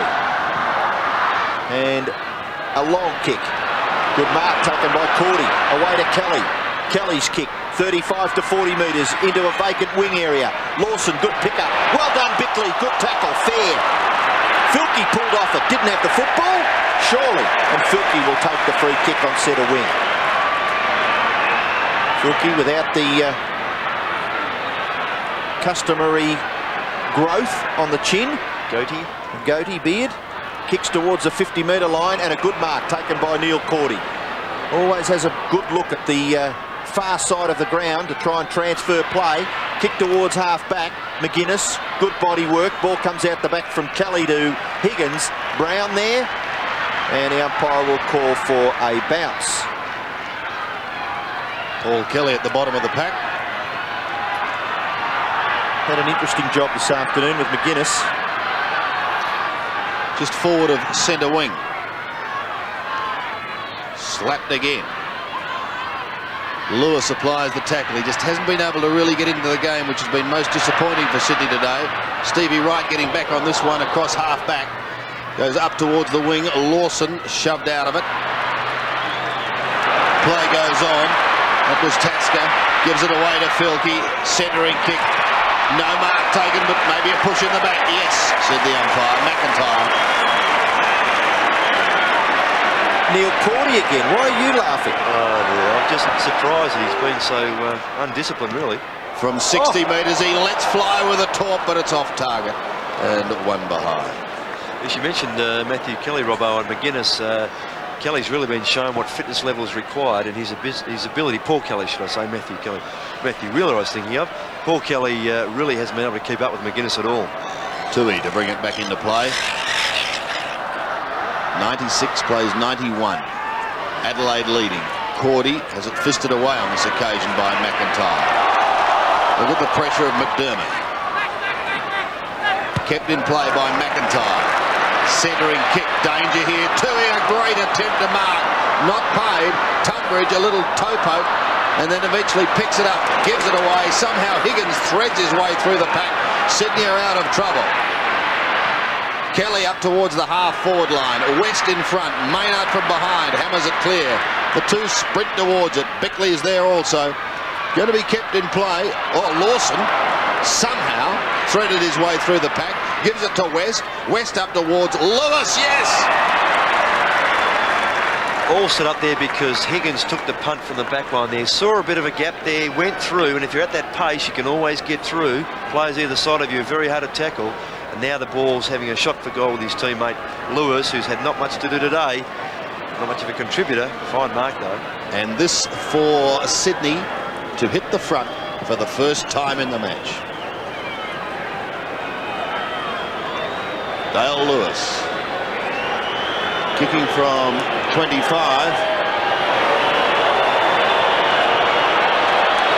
Something going on in the crowd, but we'll watch the kick. It looks pretty good. Sydney have hit the lead.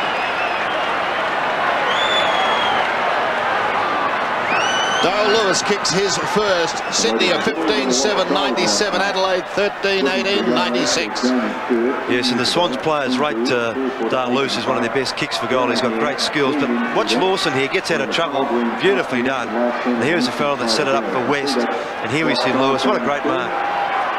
Well done, young fella.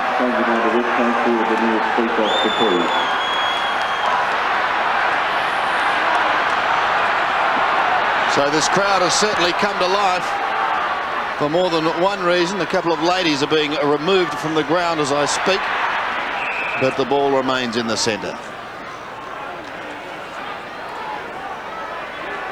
There is the area where the trouble was, and that young lady will not be seeing the remainder of the last quarter. Still in the middle. Aythorne, handball over the top. Lawson, handball further to Murphy. Swans in their forward half. West can't mark. Maynard putting the pressure on. Back goes Bartlett, tackled by Bays. The kick goes over on the full. Free kick to the Swans, and they're coming home like a train. Mitchell doesn't waste any time. In chips Kelly. Kelly into an open goal. He may kick another one. No. Oh, he's missed to the right-hand side. Paul Kelly, it was an important kick. It was. The pass from Mitchell was looking for Kappa. And as that little blue was going on, Lindner came off for the Crows hocking, I beg your pardon, Daryl Hart. And Kerr warming up for the Swans. Kick goes to the far side. Big mark needed. McDermott's got it. Handball over the top. Well done, Andrew Jarman. Brilliant football to Filkey. And all of a sudden the Crows are into their forward half. McIntyre can't control the football.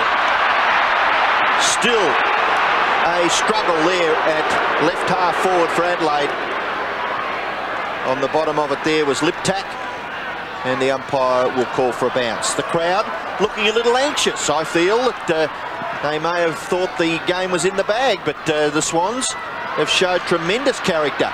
Stevie Wright pushes it in front of himself. Daryl Hart looking for the free kick, and it's on.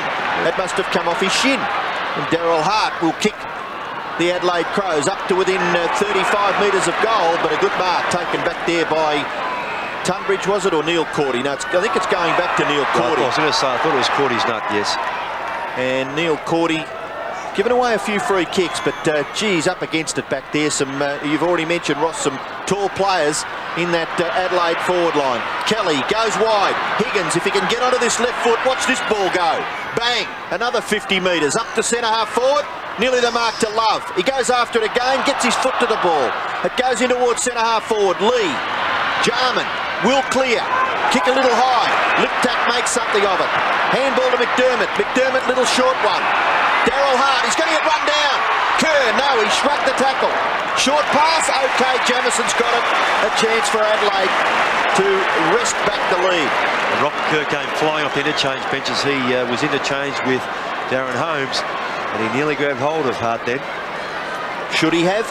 Well, Hart knew he was coming. He should have got him. He should have just slowed that fraction and just pinged him. And it could be an important break of the tackle, because the ball with Jamison, he's kicked it long and he's kicked it accurately. 5 goals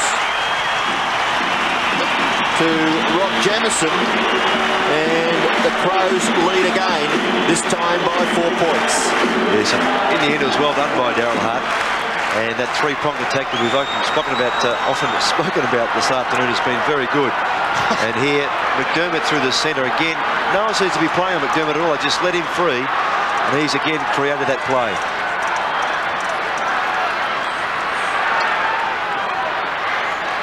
That goal by Jamison has brought the hometown crowd to life. The Crows lead by 4 points. Tunbridge, however, wins it out of the centre. Brown picks it up, gets a hurried left foot kick. Tumbling a punt to half forward. Over the head of Hodges. All these players are tired. It's going to be survival of the fittest. Back to Bolton it comes. Well, he's still moving with plenty of pace. David Bolton, shades of old. Flicks it up the centre wing, and Barry Mitchell. Carroll's going past, and Dennis Carroll kicks long.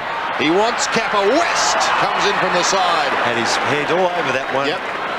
And his name written on the footy. Came in from the side beautifully. So Jim West has kicked 1 goal. That was in the second quarter. And here he is again, Ross. Floats in from left to right. Well done. Kappa knew he was out of the contest. Directly in front, an important kick for Sydney.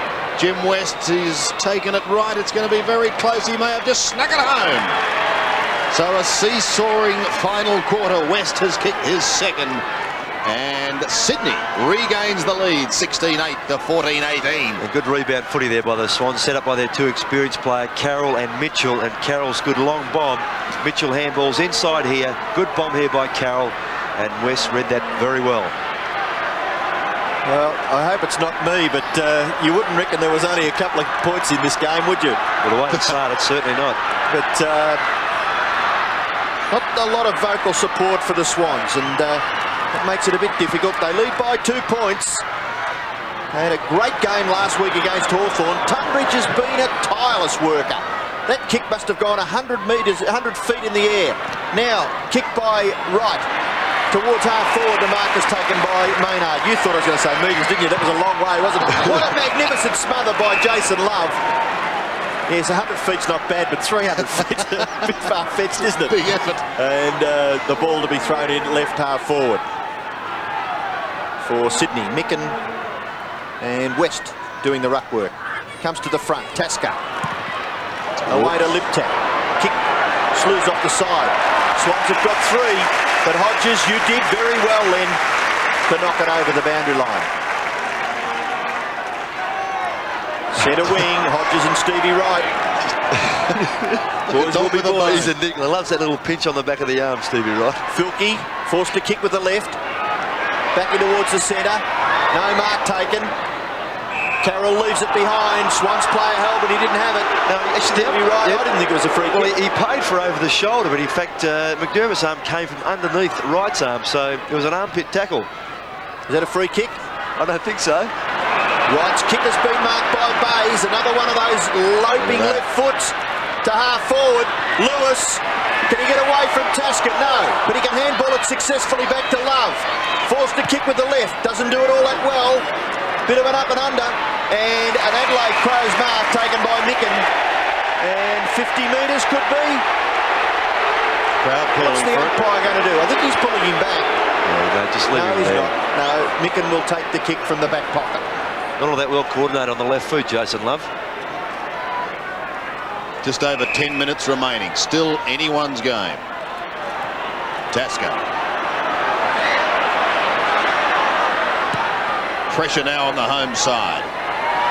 Hodges the fly. Tunbridge there with him. Hodges tries to flick it out the back door. McDermott wanted Tregenza, couldn't find him. Court was Kerr. Tackling has been sensational. Filkey. Clear up towards Liptak. Just flicked it down to McGuinness. Dodging and weaving, he gets it off to David Brown. A hurried left foot kick. Out comes Jamison, but it's socket up on the ball. Much to the delight of this pro crowd. And Tony McGuinness. Second time for Stevie Wright over on the full. Yes, in the first half of the game he was judging them to perfection, He Roscoe. was, yes. Who was it that says centimetre perfect? Someone from the West. And I tell you what, Tony McGuinness got over there pretty quick too. Favoured left foot, nearly kicked this. From 55, it'll be a big ask. Up towards half forward, or Jamison got up high and it's just rushed over the line for one behind. So 1 point the difference. Sydney leads, and tension on those ladies' faces. I don't know whether I can stand this, Sandy. I saw a 1 point difference yesterday. You've had a good run. Kelly to Bolton. David Bolton from halfback. Looks up towards centre wing. He wants Bays. Forced to defend. He did it well down towards Mitchell. Bartlett shrugs. One tackle, but then goes to ground, and we find ourselves with a bounce just in the attacking zone of Sydney. I've just noticed some people leaving. How they can do that has got me whacked. Mitchell. Beautiful roving. Kappa's caught behind, however, but he applies the tackle on Smart. Oh, that was iffy. Quite on it, if anything, I thought. Oh, so do I, Ross. Well, he's got it. He's got loose players on the outer side. Filkey's there. Lawson will try and stop him from going on quickly. This time he does. He's still got them there. Bickley's over there on his own. Over the centre. And Maynard takes the mark on the outer side. Sweeps it on for Tasker, who's run on down.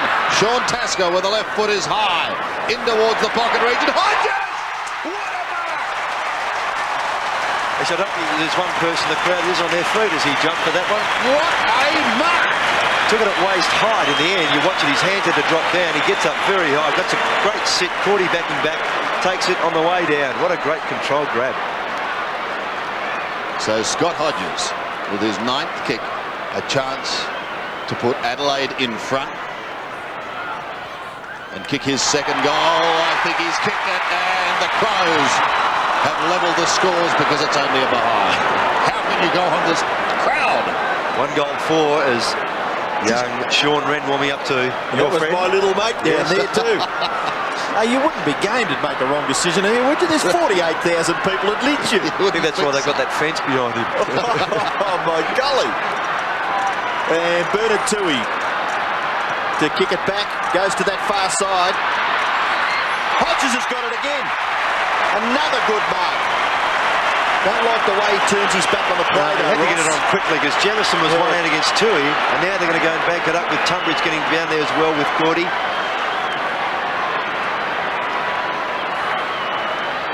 Scott Hodges from 50 metres. Oh, lovely kick. And he kicks it behind. So the Adelaide Crows are now in front by that 1 point. Scott Hodges, 2 great marks. So he's playing his part. Just can't quite get the goal though. Just waiting to see who's going to come off because Sean Wren's been running on the boundary line for a couple of minutes. Toohey straight up the ground. No mark taken. Caught with the football. Tregenza, how did he get rid of it? Mitchell, hand pass. Bolton loves to run with it. Don't fumble it. Handball further.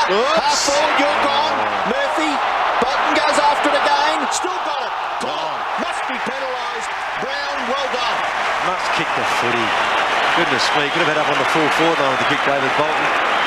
I think he was just pulled off the football. He just couldn't get his foot to it. Brown has done a pretty good job for his team.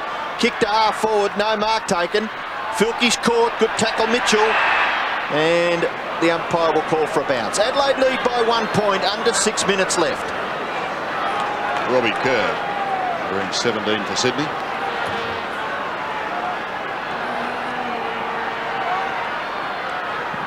Here's the bounce. A very tense finish. Hodges looking for a big finish. Gives it off to Liptak from 52 metres. Set sail behind. Which way will it bounce? Tui is there and is happy to concede a behind. Easy to be critical, Sandy, but what value a better kick was to the leading Jamison. Tui with his side trailing by 2 points.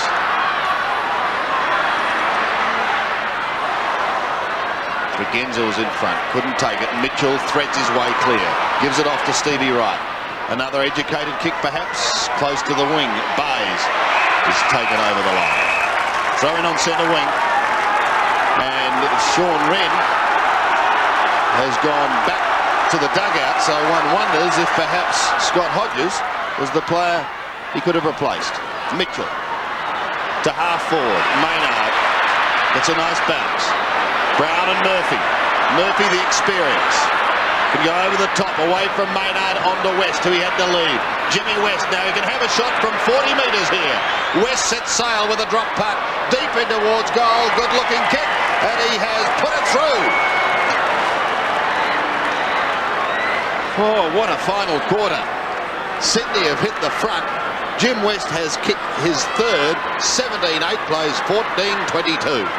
Good effort that to kick a ball. Murphy's been quiet today, created there, and West to kick the ball like that at full tilt is very difficult to be accurate as well. Sized it up extremely well to Jim West, and a good finish. What a critical goal.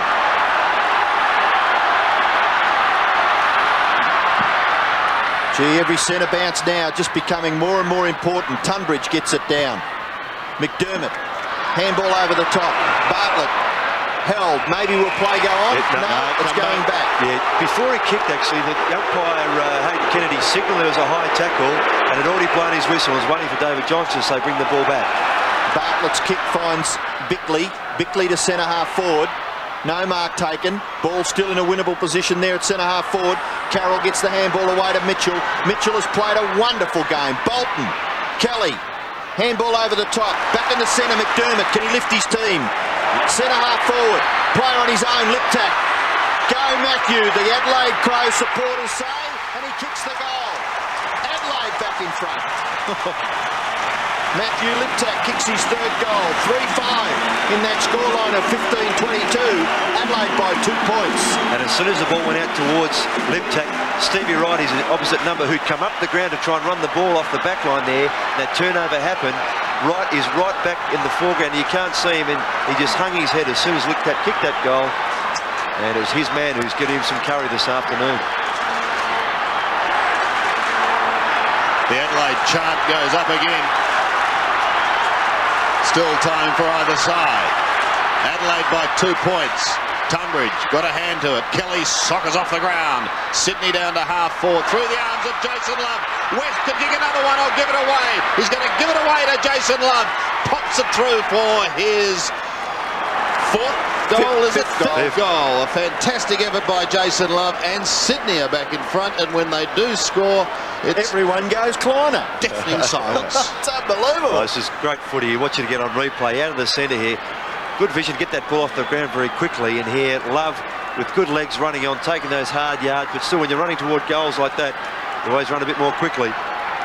Fantastic last quarter, isn't it? It's been terrific, Sandy, and what have we got? 3 minutes 20 left. Swans are in front again. Been goal for goal. Let's see what happens. So important out of the centre this time. And again, Tunbridge slaps it with that right hand, but it's Jarman who gets the handball out in front of Filkey. Grant Filkey's away. Higgins can't get a clear run at him. Kicks in towards half forward. Jamison is there. Couldn't take it. Tui boggles it up. You want to be careful, Bernard. You've lost it. A bit stiff early. He really did try to knock it out, then has come towards his feet and got locked in. But still, as they interpret it these days, the free kick was there. It was a fair free kick. Yes. Kinnear not happy. And all the Adelaide supporters giving him some curry. But I'd bring Wren on, Ross, and make him, at least he'd be more competitive at the centre bounce. Yeah, watch this here. He takes it in and then makes an effort to knock it back. And, he brought it back into his body. Good decision, yes. Here's Jamison. He's kicked it. Jamison has booted 6.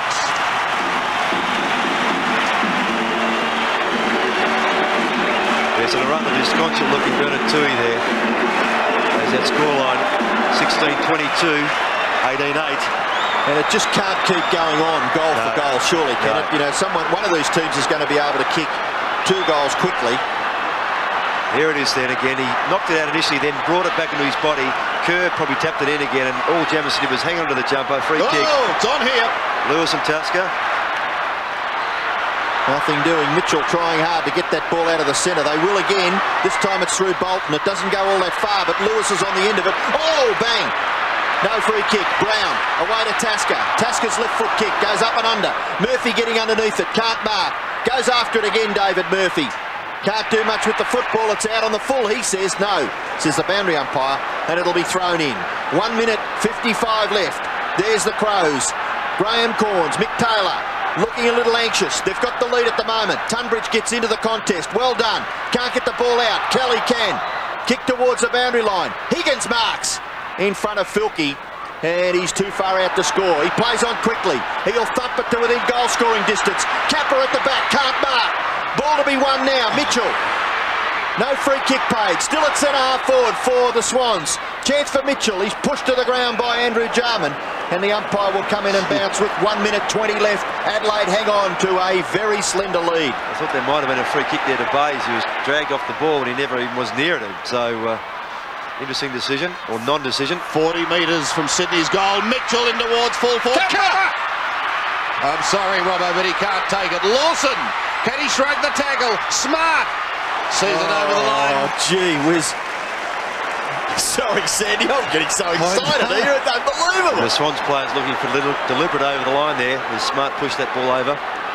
Well, it's a throw-in in the left forward pocket. Oh, some heavy work going on, and McGuinness again sees it over the line. Last 38 seconds and counting down. Sydney have it within 10 metres of their scoring zone. Can someone do something? There's a free kick to Sydney. It's going to be a free kick. Over the shoulder. It'll come back. Gee, there's quiet. 27 seconds remaining. Yeah, There won't be quiet now. Mitchell got the free kick over the shoulder. Well, we've had one dramatic finish here with Fitzroy. And it looks as though we've got another one right now. Still, it's a fair decision. It's a Victorian umpire giving a decision that in a game between Adelaide and Sydney. So clock's ticking away. Barry Mitchell. People leaving. This is going to be a very important kick for you, my boy. Mitchell, to the boos of the crowd, has put it straight through the middle, and Sydney have hit back and hit the lead. Barry Mitchell has booted 2. And that is going to be the ball game. The scoreline, Sydney 19-8, 122, lead by 4 points. Adelaide 16-22, 118. The time clock says only 2 seconds remaining. And what a thriller here. They looked gone when they were 6 goals down early on, Robert. They've been fantastic. Here's the bounce, but it's a formality unless something extraordinary happens. It's victory to Sydney. They came here a depleted side. What a magnificent fighting win. Sydney 19-8, 122 have defeated Adelaide 16-22, 118.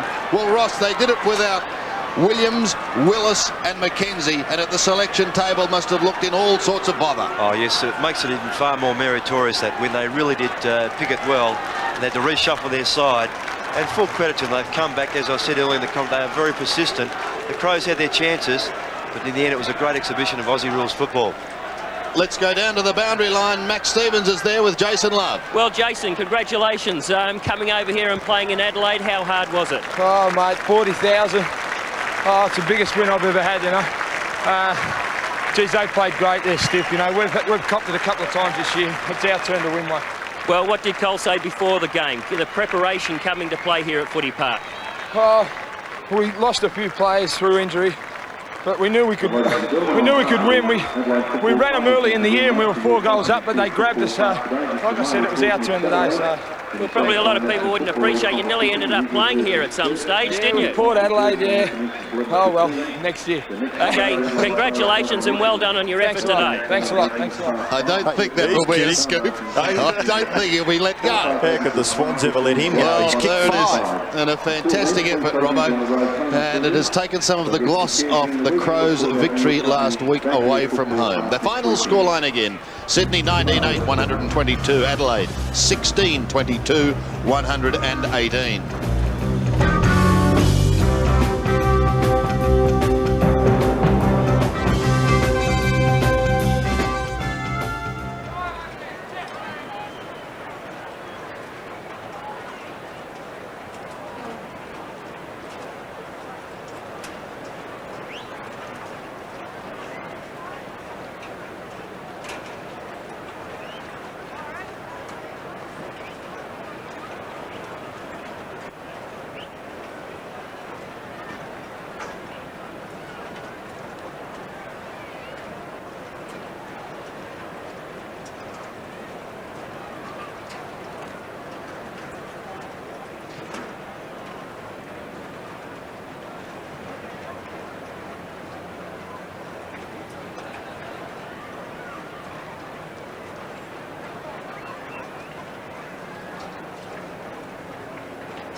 Welcome back to Football Park. There's an eerie silence around here at the moment, because what a fantastic last quarter, and Sydney, Roscoe, to their credit, up against it, did it so well. Well, in the first quarter, Rich said he wouldn't have given them any chance. With the way they were playing, some of their players seemed disinterested. They really weren't having a go. And then in about 10 minutes of that third quarter, they got themselves going again. And blokes like Bays, who really didn't seem to be in it at all, a couple of deft touches, created a bit of play. Carroll had gone to centre-half back, set things up. Murphy bobbed in, but Mitchell was consistent all through the game. And they Bolton seemed to get going. Yeah, a bit of a run. And they had Jason Love, that sneaky forward player. Just very creative, and those goals he kicked, fantastic, yeah. Actually, I said just before we went to the break, Ross, that really it's the one thing that the Adelaide Crows had to be so careful about. They did so well to defeat Carlton last week, and takes a all lot the of that work has been undone, hasn't it? My word. I mean, that makes it very tough for them now. The opening is there because of North Melbourne's big defeat yesterday, but it makes it very tough. Okay, let's have a look now at all scores then today in the matches played. And there were some upsets. Brisbane 14-16, 100, defeated Carlton 12-21, 93. Geelong, far too good for Footscray after a boom first half. Look at that, an 8-goal second quarter. Geelong 20-16, 136, defeated Footscray 10-8, 68. And the game that we've just witnessed, Adelaide 16-22, 118, just going down in virtually the last kick of the day. Sydney too good, winning 19-8, 122. Time now to check the CUB AFL 1991 Premiership Season League ladder. Yes, let's have a look at the ladder now. There's no major changes, of course, in the 6. Geelong, a little bit of a percentage booster for them. But the interest is just outside the 6. Melbourne find themselves in 7th spot. Collingwood in 8th.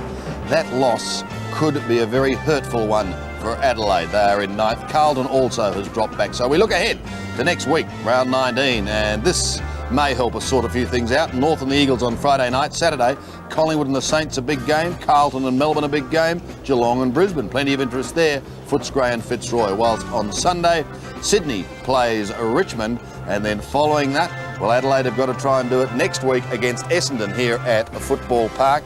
And Hawthorn will have the bye. Well, we had a massive crowd here today. I'd imagine they'll pack it again next week. Wherever you've been watching, we hope you've enjoyed our telecast on 7 Sport.